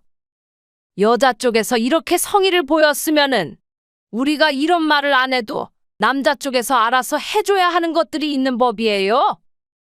어느 나라 법을 말하는 것인지 참 황당한 법이었습니다. 집을 남자가 해와야 한다고요? 진주야, 너도 그렇게 생각해? 어머니가 말씀하고 계신 거, 너도 알고 있는 거 맞아? 그러자 예비 며느리가 눈치를 보며 작게 고개를 끄덕였습니다. 그걸 본 아들의 표정이 너무 좋지 않았습니다. 아들이 모아둔 돈하고 저희가 지원해주는 돈을 합치면 5억이에요. 그리고 그쪽은 8천만 원이고요. 이 정도면 저희가 집을 했다고 봐도 되는 거 아닌가요? 어머머 섭섭한 소리를 하시네요. 저희도 거진 1억을 넣는 건데요. 그리고 원래 남자가 많이 내는 게 맞죠? 옛날엔 여자는 몸만 갔어요. 그러면 그쪽에서 집값 안 보태고 저희가 4억짜리 집을 사면요? 그건 되는 건가요? 그러자 꿀먹은 벙어리가 된 사돈. 저는 여유 있는 쪽이 더 내는 게 맞다고 생각해요. 그래서 반반을 고집하지도 않았고요. 그런데 이상하네요. 그러면 집을 저희 쪽에서 사면 되는 거예요? 그러면 이런 말씀 안 하시는 건가요? 비꼬는 말인 줄도 모르고 여자의 표정이 대번 밝아졌습니다. 아니 처음부터 그렇게 했으면 저희가 여유가 생기니까 예단비도 좀 더 넣고 했죠. 그러자 아들이 말했습니다. 그럼 처음부터 다시 정식으로 따져보죠. 그러더니 다시 카페 의자에 앉았습니다. 정식으로 다 하고 싶으신 거잖아요. 그러면 저희가 5억짜리 집을 사면 예단비도 5천은 주셔야 되지 않을까요? 신랑 예물도 사주셔야 되죠. 아, 그리고 혼수는 여자가 넣는 거잖아요. 진주, 너 그때 가전이랑 가구들 비용 계산한 거 있잖아. 그거 보여드려봐. 그러자 예비 며느리가 낭패라는 표정을 지었습니다. 왜 안 보여드려? 그러면 제가 말씀드릴게요. 그게 대략 7천 얼마였거든요. 가능하세요? 뭐야? 그게 말이 돼. 아니면 옛날 방식 좋아하시는 것 같은데 옛날 방식대로 저희 부모님 집에 들어가서 같이 살까요? 김서방, 지금 뭐 하자는 거야? 그게 다 싫으시면 그냥 반반 하세요. 집값도 반반, 혼수도 반반. 지금 나랑 한번 해보자는 거야? 결혼하지 말라는 소리야? 아니, 공짜로 데려간다고 하셨잖아요. 딸을 넘겨주기에는 값이 안 맞는 거잖아요, 지금. 그건 말이 그렇다는 거지. 내가 무슨 딸 팔아먹으려는 사람처럼 얘기를 해? 그렇게 들렸는데 아닌가요? 아무래도 진주를 저한테 팔고 싶으신 것 같은데. 저는 사고 싶은 마음이 없는데. 그러면 반품하면 되는 거죠. 뭐? 반품? 너 말 다 했어? 아들의 말에 여자의 꽉 쥔 두 주먹이 분한 듯 부들부들 떨렸습니다. 오빠, 무슨 말을 그렇게 해? 왜? 어느 부분이 틀린지 말해주면 수정해 볼게. 나랑 결혼할 마음이 없어? 돈 가지고 이러는 거 너무 서운하다. 그래. 좀 있다고 그러는 거 아니야? 우리 딸이랑 결혼 엎으면 김서방도 손해 아니야? 나이도 찼는데 교사 마누라 쉽게 만날 줄 알아? 요즘엔 학원 선생님도 교사로 치는지 끝까지 득이지 손해인지 따지는 여자를 보며 양 씨는 고개를 절레절레 저었습니다. 손해보더라도 결혼 안 하겠습니다. 예물이랑 시계는 지금 가서 결제 취소하겠습니다. 그러면 추가 손해는 없겠죠. 아들이 다시 일어나서 양 씨를 데리고 뒤를 돌았습니다. 아들이 이 자리에서 바로 엎어버릴 것이라고는 생각도 못했습니다. 당황스럽긴 해도 속으로는 무척 통쾌했습니다. 질질 끌려다니다 이곳까지 왔는데 예비 며느리도 같은 생각이라는 대답 하나에 마음을 돌린 아들을 보니 너무나도 다행이었습니다. 여자 둘은 얼이 빠져 있는 상태로 그 자리에 서 있었고 아들은 그 길로 정말 결제를 바로 취소해버렸습니다. 그러자 빠졌던 혼을 다시 챙겨왔는지 예비 사돈이었던 여자와 그녀의 딸이 쫓아왔죠. 이렇게 끝내는 건 아니죠? 그래. 이녀가. 다시 얘기 좀 하자. 아니, 할 말 없어. 내가 능력이 안 돼서 공짜로 데려오려고 해서 미안하다. 아들은 매몰차게 뒤돌아섰습니다. 그리고 결제 취소를 끝낸 카드를 받아들고는 양 씨와 함께 나와버렸습니다. 아버지한테는 제가 말씀드릴게요. 괜찮은 거야? 괜찮지는 않죠. 근데 그냥 결혼했으면 안 괜찮은 걸로 끝나지 않았을 것 같아요. 결혼이 엎어졌으니 당연히 괴로울 듯 했지만 아들은 의외로 담담하게 얘기했습니다. 죄송해요. 면목이 없어요. 오히려 양 씨에게 사과했습니다. 그리고 한 달쯤 지났을 때 황당한 전화를 한 통 받았습니다. 어떻게 알고 전화를 걸었는지 사돈이 될 뻔했던 여자였습니다. 사돈, 애들이래 우리가 나서서 이럴 필요는 없는 거잖아요. 그쪽 뜻대로 하라고 해도 아무래도 엄마 눈치를 보는지 김서방이 마음을 안 돌리는데 사돈이 좀 설득을 해주세요. 엄마 말은 들을 거 아니에요. 그러자 양 씨는 한마디만 하고 끊어버렸습니다. 안 산다니까요. 아들이 마음을 돌리지 않는다는데 무슨 설득을 하란 소린지 몰랐습니다. 그리고 이제 와서 아들이 마음을 돌린다고 해도 양 씨가 사양이었습니다. 이런 사돈이나 며느리는 절대로 보고 싶지 않았습니다. 오히려 이번 일을 계기로 이런 사람은 꼭 피해야 한다 하는 기준으로 삼기로 했습니다. 아들도 그러지 않을까 싶고 말이죠.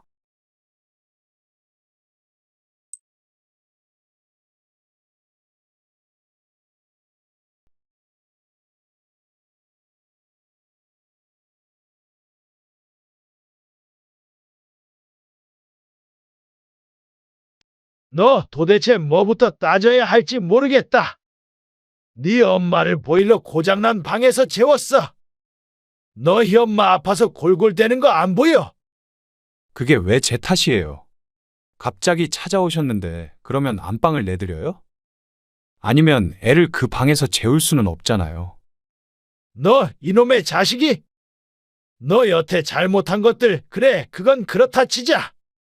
그런데 네 엄마한테 그렇게 대한 거는 내가 도저히 용서가 안 돼. 그래놓고 뭐? 건물을 줘? 엄마 아빠는 이제 그만 살고 가라는 거야. 그런 게 아니잖아요. 너 엄마 아침밥은 차려줬냐? 엄마가 안 드신다고 하셨어요. 라면 말이야. 이런 천하의 호로자식아. 아무리 모질라고 한심해도 내 아들이라서 품었는데 너는 부모가 그냥 돈 대주는 기계인 줄 아냐? 젊은 것들이 집에서 탱자탱자 놀고 부모 핏바라가며 살려고 하고 말이야. 평생 놀고 먹으면서 살고 싶으면 그만큼 젊어서 노력을 해야 할 거 아니야. 아무래도 이게 다 공짜로 가진 게 너무 많아서야. 이래가지고는 건물을 줘도 10년을 못 가고 날려먹을 게 뻔하지. 마지막으로 부모로서 할 일을 해야겠다. 오늘 이야기 속 주인공은 72세 현성자 씨입니다. 그리고 그녀의 아들 43세 조명수에 관한 이야기입니다. 뭐든지 쉽게 얻으며 살아온 아들은 부모가 이룬 모든 것이 다 제 것이라고 생각하는 듯 했습니다. 그러면 고마운 마음이라도 가져야 하는데 아들은 부모에게 받은 건 당연하고 못 받으면 억울하며 제가 부모에게 베푸는 것은 참을 수 없어 했습니다. 그 와중에 처가엔 잘하는 듯한 아들의 모습에 현 씨는 있는 정 없는 정 다 떨어지는 기분이었습니다. 남보다 못한 이런 자식 때문에 생각보다 이르게 은퇴해서 귀촌해야 했던 현 씨는 지난 세월이 참 허무했습니다. 추운 겨울 부모를 보일러도 안 드는 방에 재우는 못된 아들과 며느리. 아무리 못난 아들이지만 2년 만에 보는 멀리서 올라온 엄마를 그런 취급을 하는 망나니일 줄은 몰랐습니다. 지금 살고 있는 집도 그렇고 모든 게 자신들 것이라고 착각하고 있는 듯 했는데 그 이야기를 들은 남편이 당장 쫓아 올라왔습니다. 그리고 후회의 눈물을 흘리게 만들어 주기로 했죠. 현 씨는 20대 후반에 남편을 만나 결혼했습니다. 없는 살림이었지만 둘이서 열심히 벌어 저축했습니다. 아이도 낳아 기르는 게 쉽지 않은 일이었지만 그 와중에도 먹는 것도 아껴가며 허리띠 졸라매어 저축했습니다. 많이 벌어도 조금 쓰고 조금 벌면 더 조금 쓰며 아끼고 아껴 결혼한 지 15년 정도 되었을 때는 꽤나 큰 금액의 돈이 모여 있었습니다. 눈 떠 있는 시간 대부분 일을 했기에 가능한 것이었습니다. 하지만 오로지 저축만 생각하며 앞만 보고 달려왔기 때문에 어떻게 해야 이 돈을 잘 쓸 수 있을지 몰랐습니다. 우리 아파트를 한 채 살까? 대출 없이 살 수 있을 텐데. 집만 있으면 뭐해요? 집 있으면 이렇게 벌어서 살면 되지. 그래서 명수 대학 보내고 할 수 있을까요? 그러면 투자를 해볼까? 그런 것도 할 줄 알아야 하는 거 아니에요? 돈 다 날리면 어떡해. 이런저런 고민이 많았던 그때 남편의 친구 중 하나가 부동산을 사야 한다며 귀띔을 해주었습니다. 무조건 부동산이야. 그거 아니면 안정적으로 돈 못 벌어. 부동산에 대해 잘 알지 못하는 현 씨 부부였지만 주변 사람들이 어떻게 부자가 됐는지 건너 들어보면 당시엔 모두 부동산이었습니다. 그런데 그렇게 될 운명이었던 것인지 호기심에 찾아가 보았던 부동산에서 어떤 매물을 추천받았습니다. 이게 신축 건물인데요. 아, 어떻게 딱 타이밍이 이렇게 되죠?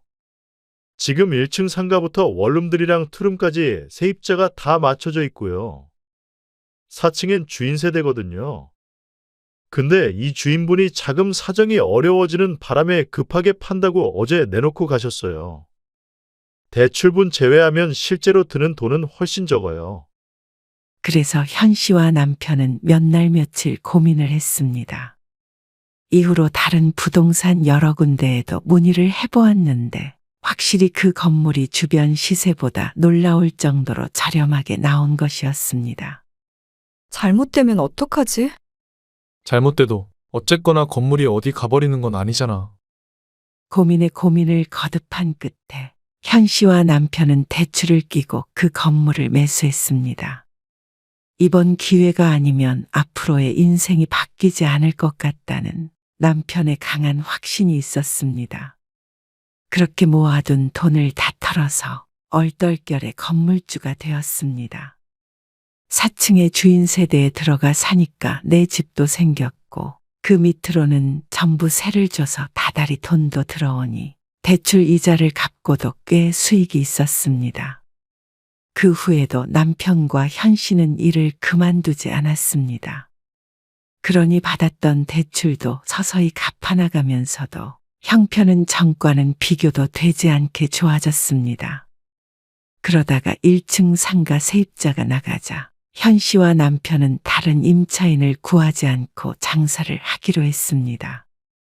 그때쯤 주변에 큰 도로가 나고 상권이 넓어져 현 씨네 건물이 있는 부근이 발전하기 시작했습니다. 안 그래도 대학가 근처라 수요가 있던 곳이었는데 현 씨가 운영하는 1층 식당까지 잘 되었습니다. 물론 부동산 가격도 덩달아 올랐고 말이죠. 불과 몇 년 사이에 삶이 달라졌습니다. 그때 건물을 사지 않았더라면 어떻게 됐을까 생각하며 현 씨 부부는 기뻐했습니다. 하지만 일이 잘 풀리고 살림이 피는 것과는 별개로 자식 농사만큼은 뜻대로 되지 않았습니다. 살림살이가 나아지며 자연스레 아들 교육에도 투자를 많이 하게 되었습니다. 하지만 투자한 만큼 성과가 따라주지는 않았죠. 아들은 공부하는 거리가 멀었습니다. 대학도 재수를 해서 겨우 지방에 있는 4년제 대학을 보냈습니다. 고등학교 때 들인 학원비, 과외비, 재수할 때 학비와 생활비, 그리고 입학한 후에도 돈도 돈이지만 현 씨의 신경줄도 그만큼 달아갔습니다. 하지만 아들은 그런 지원을 받고서도 무언가 해보려는 의지도 야망도 없었습니다. 졸업 후에 겨우 들어간 회사도 1년이 안 되어 그만두고 백수 생활을 하기도 했습니다. 명수야, 언제까지 그렇게 살래? 저도 취직하려고 노력하고 있어요. 대학 시절 동안 지방에 살았던 아들은 다시 현신의 집으로 들어왔습니다. 그런 아들을 보며 현 씨도 남편도 답답해했죠. 그렇게 빈둥대던 아들을 그냥 둘 수 없어 현 씨는 아들을 자신의 식당에서 일하도록 했습니다. 웃어야 할지 울어야 할지 모르지만 그렇게 공부시키려고 노력했던 아들은 식당 일이 더 좋은 듯 했습니다. 회사에서처럼 남 눈치 안 보며 일할 수 있어서 마음이 편하다고 했죠. 아들이 식당 일을 하길 원했던 것은 아니었지만 시간이 지나니 어느 정도 체념이 됐습니다. 모두들 자식들이 좋은 직장에 들어가서 잘 되길 바라지만 또 모든 자식들이 그럴 수 있는 건 아닐 테니 말이죠. 성실히만 살면 어떤 일을 하든 상관없으니 이렇게라도 아들이 정신 차리고 살면 다행이지 않나 생각했습니다. 그렇게 현 씨 부부는 아들이 33살이 될 때까지 데리고 살았는데 어느 날 갑자기 아들이 결혼을 하겠다고 했습니다. 현 씨 부부는 아들이니까 집을 해가야 하나 어떻게 해야 하나 고민하고 있었는데 그런 고민이 무색하게 아들이 말했습니다. 저는 이걸 제 평생 직업이라고 생각해요. 그런데 결혼하는 마당에 부모님한테 월급을 받을 수는 없지 않나 싶어요. 자신이 식당을 운영하겠다고 하는 아들. 그때 현 씨의 나이가 62세였고 남편의 나이는 65세였습니다. 일을 계속하기에도 은퇴를 하기에도 어떻게 하든 이상한 나이는 아니었습니다. 다만 70까지는 일할 수 있겠다 싶었는데 아들의 제안이 당황스러울 수밖에 없었습니다. 그런데 남편이 현 씨에게 말했습니다. 차라리 그러면 식당을 명수한테 넘기고 우리는 시골로 내려가자. 귀촌을 하자고요? 그래. 당신 고향이든 내 고향이든 내려가서 우리 둘이 텃밭이나 가꾸면서 살자고. 아, 좋잖아. 좋긴 하지만 너무 갑작스러워서. 내 친구들도 다 내려가고 싶어 하는데 먹고 살 게 없으니까 못 간다잖아. 근데 우리는 그런 걱정 없이 내려가면 좋지 뭐. 그리고 그러면 명수는 집을 따로 얻을 필요도 없이 지금 집에서 신혼 시작하면 되잖아. 남편의 말이 틀리지 않았습니다. 식당 일에 손을 떼도 월세가 나오니 남들처럼 노후 걱정할 일도 없고 아들은 식당을 물려받고 일석이조인 듯 했습니다. 그렇게 현 씨와 남편은 아들의 결혼과 함께 갑작스레 귀촌을 하게 되었습니다. 인천에서 3시간 떨어진 남편의 고향 마을에 마당이 딸린 작은 단독주택을 샀습니다. 그리고 그곳에서 취미로 소소하게 텃밭도 가꾸고 마을 사람들과 친목하면서 노후 생활을 즐겼습니다. 젊어서 고생한 보람이 있는 듯 했습니다. 물론 운도 크게 따라줬지만 말이죠.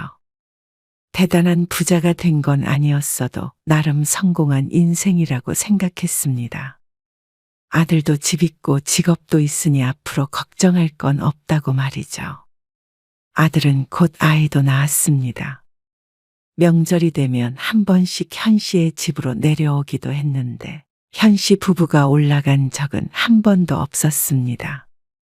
식당을 넘겨주는 대신 건물 관리나 원룸 계약도 아들이 도맡아 했으니 굳이 발길할 이유가 없었습니다. 5년 전에는 현 씨가 큰 돈을 들여서 건물을 리모델링 하기도 했는데 그것도 아들에게 돈을 붙여주고 말았죠. 그리고 대학생 세입자들이 워낙 나갔다 들어왔다 변동이 많기 때문에 매달 들어오는 월세의 금액은 조금씩 달랐어도 현 씨 부부가 먹고 사는데 지장이 있지는 않았습니다. 그렇게 신경을 끄고 산 지 10년 정도 되어 지금은 현 씨의 나이도 70세가 넘었습니다. 이번에도 안 내려온대. 그렇다네요. 다음 달 설에도 못 내려오겠다고 지난 밤에 아들에게서 전화를 받은 현 씨. 현 씨의 말을 듣고 남편이 혀를 찼습니다. 벌써 2년째 아니야. 무슨 식당 일이 그렇게 바쁘길래 명절에도 못 쉬어.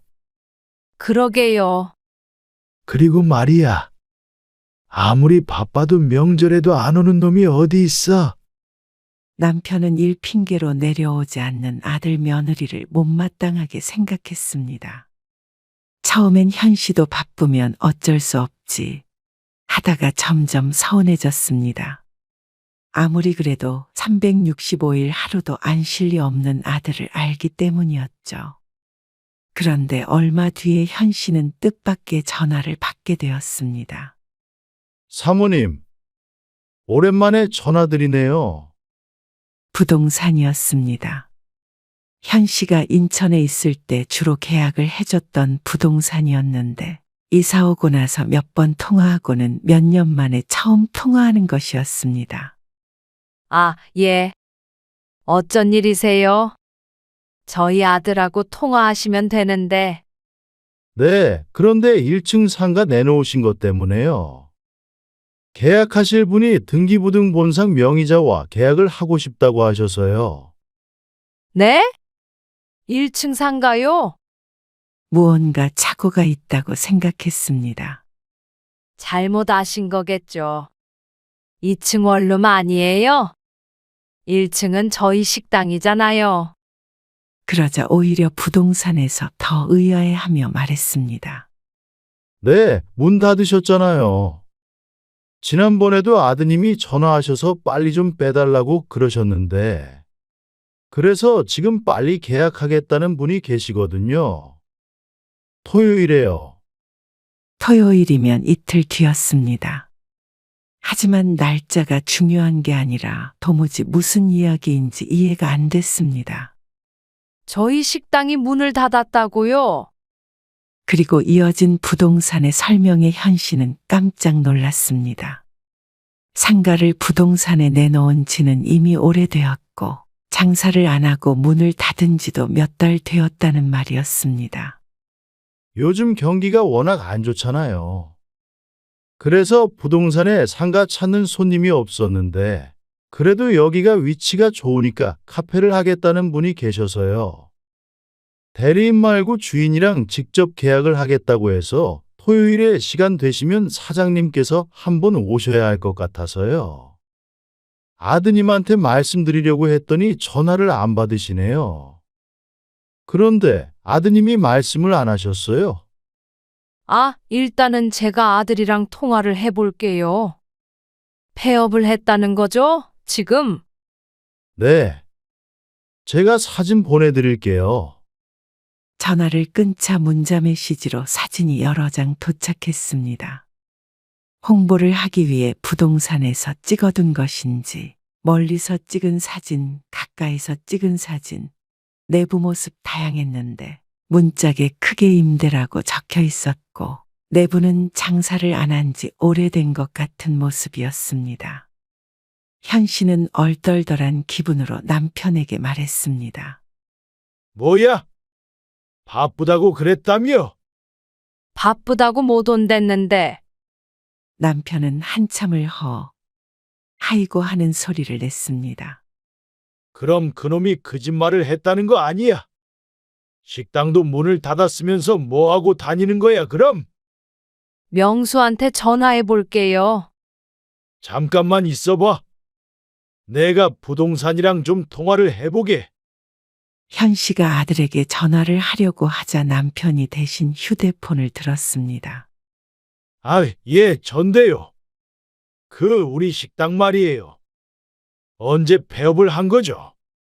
아, 사장님. 그게 아주 문을 닫은 지는 3개월 정도 됐죠. 문 열면 오히려 손해가 난다고 그러시던데요. 아니, 장사가 그렇게 안 됐어요. 그러자 부동산에서 머뭇거리며 말했습니다. 아무래도 사장님 계실 때보다는 훨씬 안 되긴 했죠. 단골도 많은 식당이었습니다. 그리고 위치상 장사가 안 되는 게 더 힘든 곳이었습니다. 문을 자주 닫으시니까요. 그러고선 말끝을 흐렸습니다. 그동안 성실히 일하는 줄 알았는데 잘 되던 식당을 기어이 말아먹은 모양이었습니다. 안 그래도 조만간 내가 전화를 좀 하려고 했어요. 들어오는 월세가 반이 줄었는데 경기가 그렇게 안 좋아요. 남편의 물음에 들려오는 대답이 황당했습니다. 무슨 말씀이세요? 사장님 건물은 방이 없어서 못 빼죠? 세입자 꽉 찼잖아요. 그러더니 아이쿠 하며 말을 아끼겠다고 아드님이랑 통화해 보시라고 하고는 부동산 쪽에서 전화를 끊었습니다. 현 씨와 남편은 전화를 끊고 한참 서로를 바라보았습니다. 뭔가 일이 틀어져도 단단히 틀어진 듯 했습니다. 안 되겠어. 당장에 올라가 봐야지. 지금 어떻게 가요? 아니면 내일 아침 일찍이라도 가봐야 할 것 아니야. 내일 당신 병원 가는 날이잖아요. 일단 명수랑 통화를 해보고 그때 다시 얘기해요. 다음 날 병원 검진이 예약돼 있는 남편이 당장이라도 아들에게 가보겠다며 화를 냈습니다. 현 씨는 휴대폰을 다시 들어서 아들에게 전화를 걸었습니다. 아들은 처음 걸었을 땐 받지 않았고 한참 뒤에 두 번째로 전화를 걸었을 때 겨우 통화가 되었습니다. 부동산한테서 전화를 받았다는 말에 아들은 잠시 놀라더니 이내 한숨을 쉬었습니다. 그러고서는 부동산을 통해서 들은 얘기와 크게 다르지 않은 말을 했습니다. 장사가 너무 안 되니까. 힘들게 일은 하는데 돈이 안 되잖아요. 나중에는 전기세도 안 나오길래 문 닫았어요. 그러면 왜 말을 안 한 거야? 이렇게 화내실 것 같으니까 그랬죠. 그렇게 세입자들이면 그 돈은 어떻게 하려고 그랬는데? 비밀스럽게 부동산에 내놓은 걸 보니 뻔했습니다. 당장 저희 생활비도 부족한데 어떡해요, 그럼. 일단 내일 엄마가 올라갈게. 계약할 사람이 있다니까 세를 놓든 어떻게 하든 상황을 좀 알아야 할 거 아니야. 아니, 뭐 하러 오세요? 제가 알아서 할게요. 계약하겠다는 사람도 주인이 있어야 한대잖아. 네 아빠는 내일 병원 가고 세를 놓게 생기면 토요일 날 올라오시라고 해야 하니까 엄마가 먼저 올라갈게. 아들은 마지못해 알았다고 대답했습니다. 현 씨는 월세가 덜 들어오는 것에 대해서는 우선 언급하지 않고 전화를 끊었습니다. 이렇게 전화통화로 할 게 아니라 직접 가서 보고 부동산에도 한번 들려야 할 듯 했습니다. 그리고 다음 날이 되었을 때 오전 10시쯤 남편과 함께 집을 나섰습니다. 남편은 병원으로, 현 씨는 터미널로 향했습니다. 가자마자 연락 줘.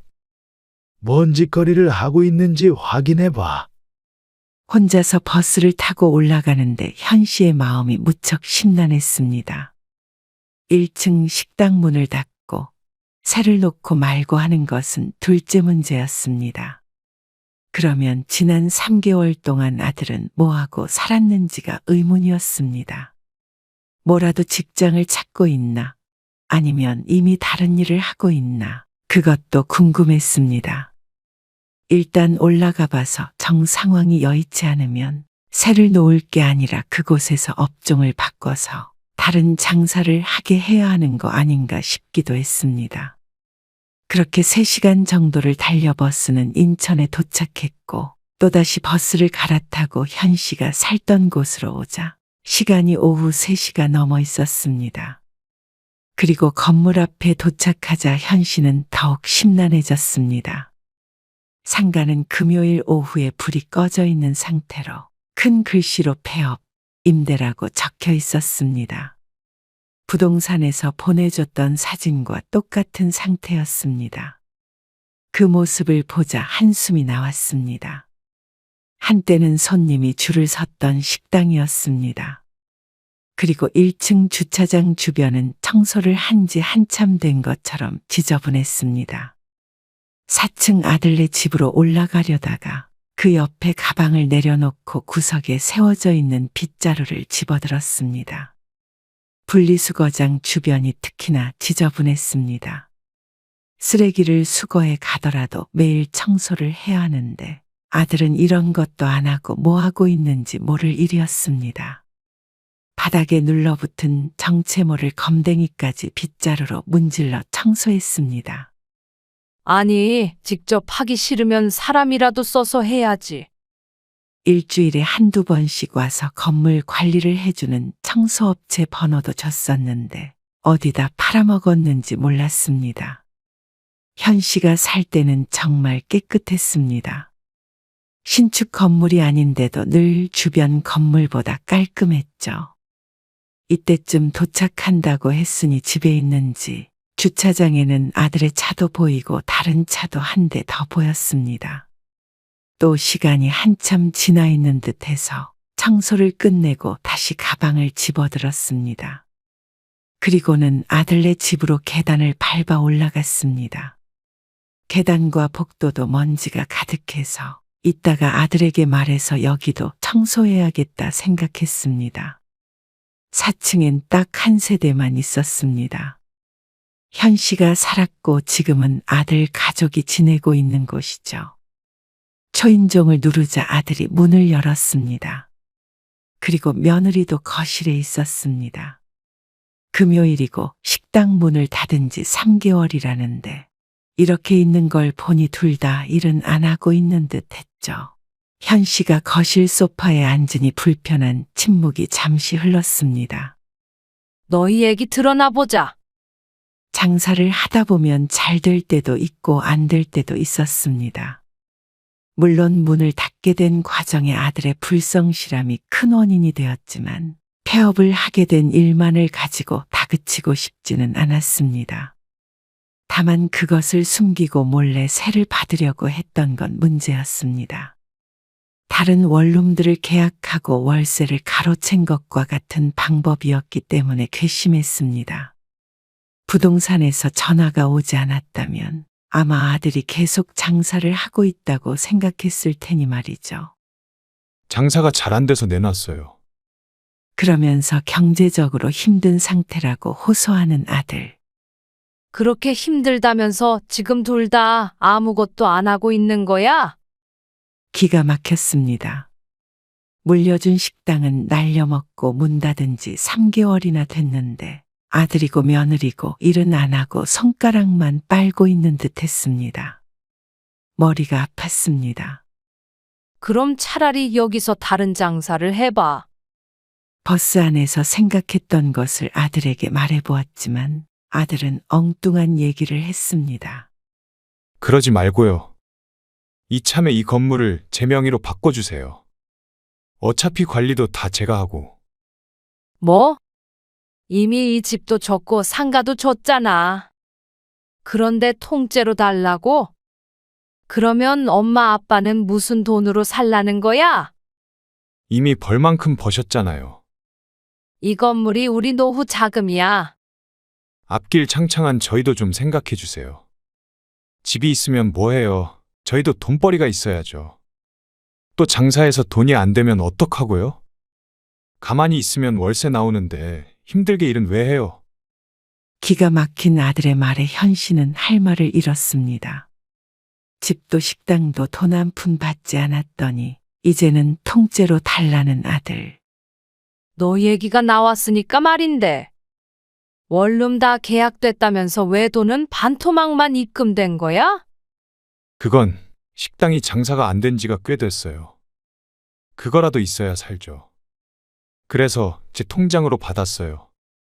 그동안 세입자가 없어서 방이 비었나 싶어 대수롭지 않게 생각했는데 그걸 아들이 받고 있을 줄 몰랐습니다. 그런 줄도 모르고 아들이 열심히 잘 살고 있는 줄만 알았습니다. 새로운 사실은 없었습니다.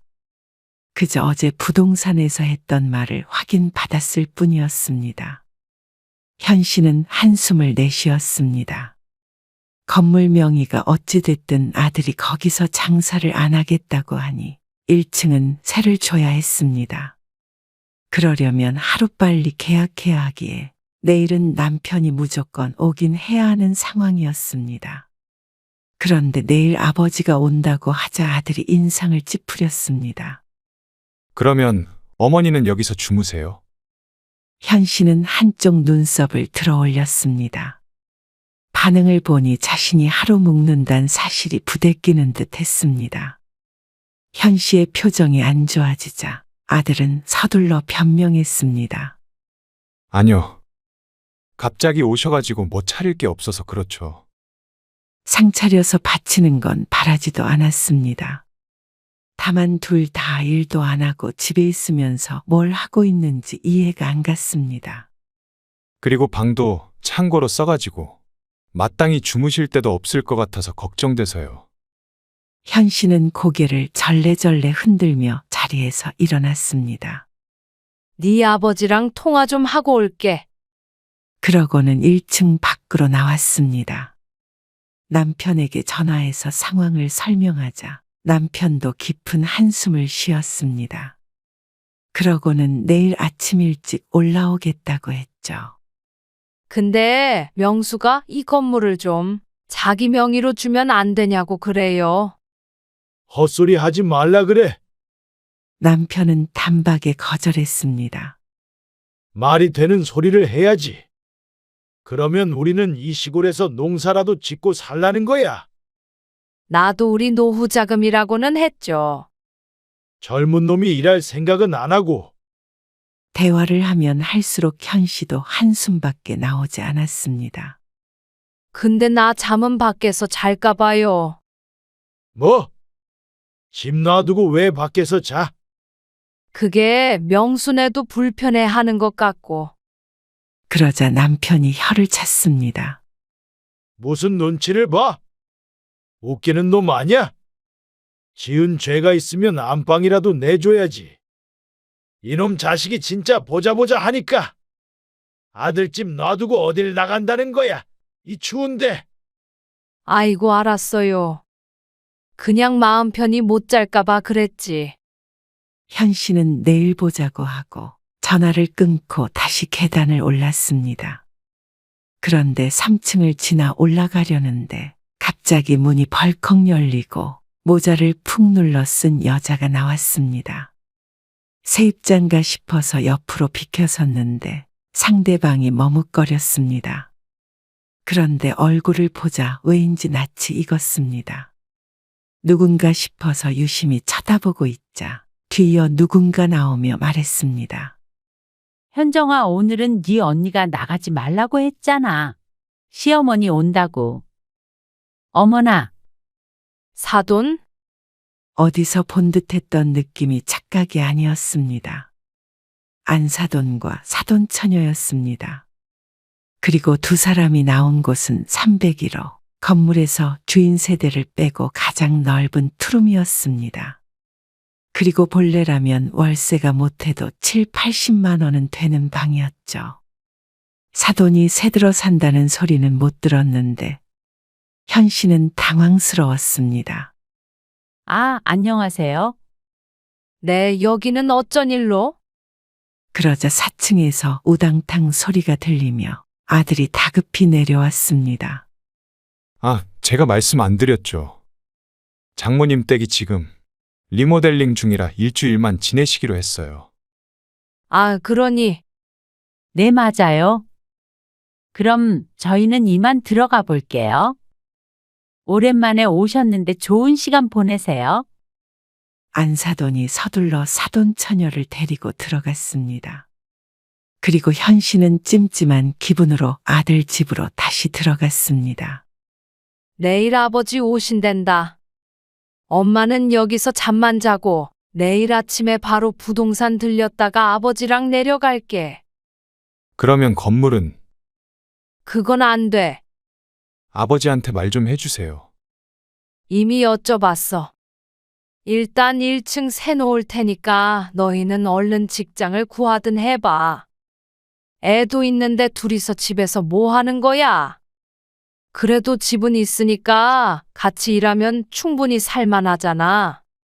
현 씨의 말을 들은 아들은 그때부터 기분 상했다는 표시를 숨기지 않았습니다. 저녁 때가 되자 며느리는 라면을 내왔습니다. 차릴 만한 게 없어서요. 김치도 없이 라면만 내온 며느리. 평소에도 이렇게 먹는지는 모르겠지만 왠지 시위를 하고 있는 듯 했습니다. 현 씨는 대충 먹고 일어났습니다. 아들도 그렇고 며느리도 별로 보고 싶지가 않았습니다. 어느 방에서 자면 돼? 그러자 아들이 손가락으로 끝방을 가리켰습니다. 안방은 아들 며느리가 썼고 가운데 작은 방은 손자의 방이었습니다. 끝방을 열어보니 행거가 있고 옷들이 보관되어 있었습니다. 그 옆에 이불을 깔고 잘만한 공간은 있었지만 어쩐지 공기가 썰렁했습니다. 며느리가 와서 이불을 깔아주었습니다. 현 씨는 가방을 구석에 두고 다시 나왔습니다. 그리고 씻기 위해서 보일러를 켜고 욕실로 들어갔죠. 따뜻한 물로 세수를 하고 샤워기를 켜고 발을 닦고 있는데 갑자기 차가운 물이 나왔습니다. 오전에 나와서 오후까지 오느라 힘도 들었고 추운 날씨에 으슬으슬하기도 했는데 갑자기 찬물을 맞자 깜짝 놀랐습니다. 대충 닦고 나와서 보일러를 확인해 보자 목욕에서 실내로 바뀌어 있었습니다. 보일러를 들여다보고 있자 뒤에서 아들이 말했습니다. 아, 제가 껐어요. 아시다시피 저희가 수입이 없으니까 조금 어려운 상태거든요. 아껴야 해요. 그런데 거실은 종일 보일러를 뗐는지 아주 훈훈했습니다. 현 씨는 얼이 빠진 상태로 방으로 들어갔습니다. 건물을 못 주겠다고 하니 그런 것인가 싶었습니다. 황당하기도 했고 화가 나기도 했고 서럽기도 했습니다. 먹고 살 길을 만들어주고 갔는데도 자기 손으로 말아먹고는 부모를 원망하는 아들이 괘씸했습니다. 일찍 잠이나 자자 싶어 누웠는데 어쩐지 거실과는 다르게 방이 아주 찼습니다. 이상하다 싶어서 밸브를 살펴보았는데 밸브는 다 열려 있었죠. 옷방으로 쓰던 방인이 밸브를 나중에 열었나 싶었습니다. 누워있다 보면 따뜻해지겠거니 싶어서 이내 이불을 덮고 누웠습니다.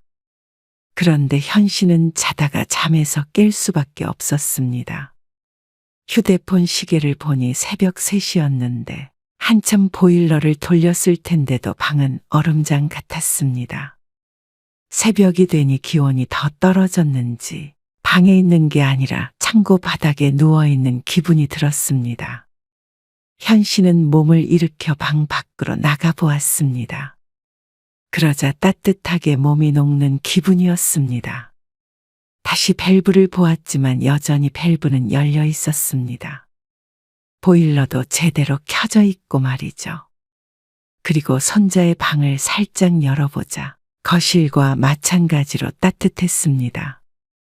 이제 보니 현 씨가 자는 그 방만 보일러가 작동을 안 하는 듯 했습니다. 현 씨는 너무 어이가 없어서 허탈하게 그 자리에 한참 서 있었습니다. 다시 방으로 들어가 보았지만 여전히 창고처럼 추웠습니다. 당장이라도 아들의 엉덩이를 발로 차주고 집 밖을 나서고 싶었습니다.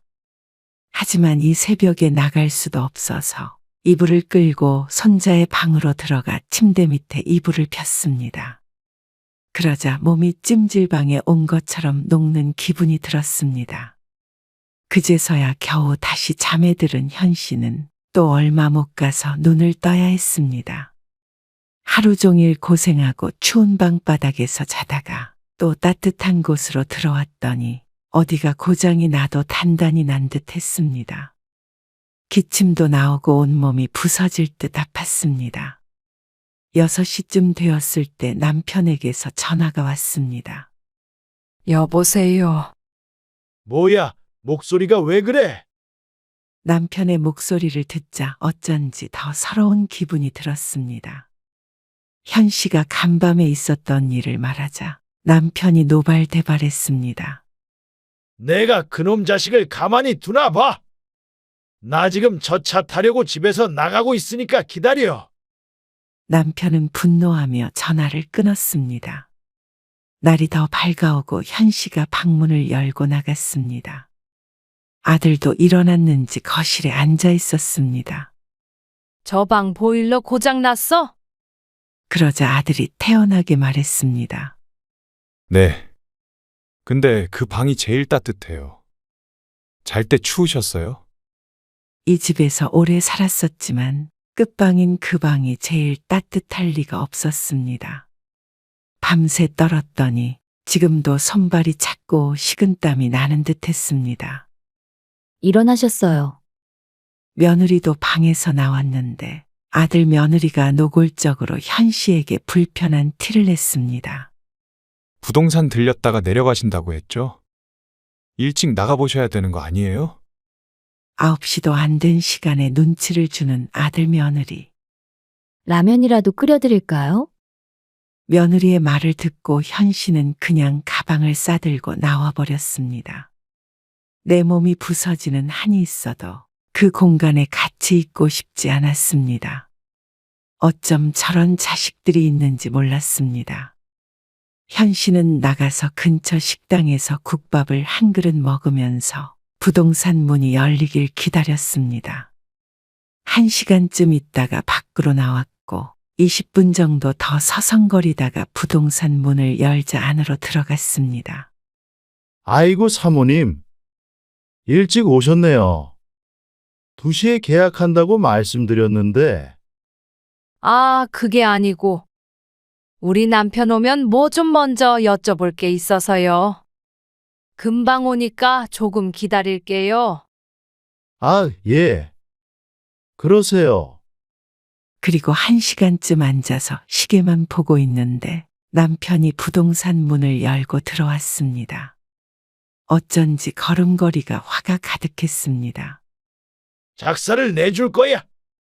이를 갈고 있는 듯 했습니다. 사장님, 여기 우리 건물 계약서들 있죠. 그것 좀 확인합시다. 그러자 중개사가 계약돼 있는 방들의 계약서를 들고 왔습니다. 남편은 계약서를 찬찬히 훑어보았습니다. 그리고 그중 어떤 것들은 월세 계좌가 아들의 것으로 적혀 있었죠.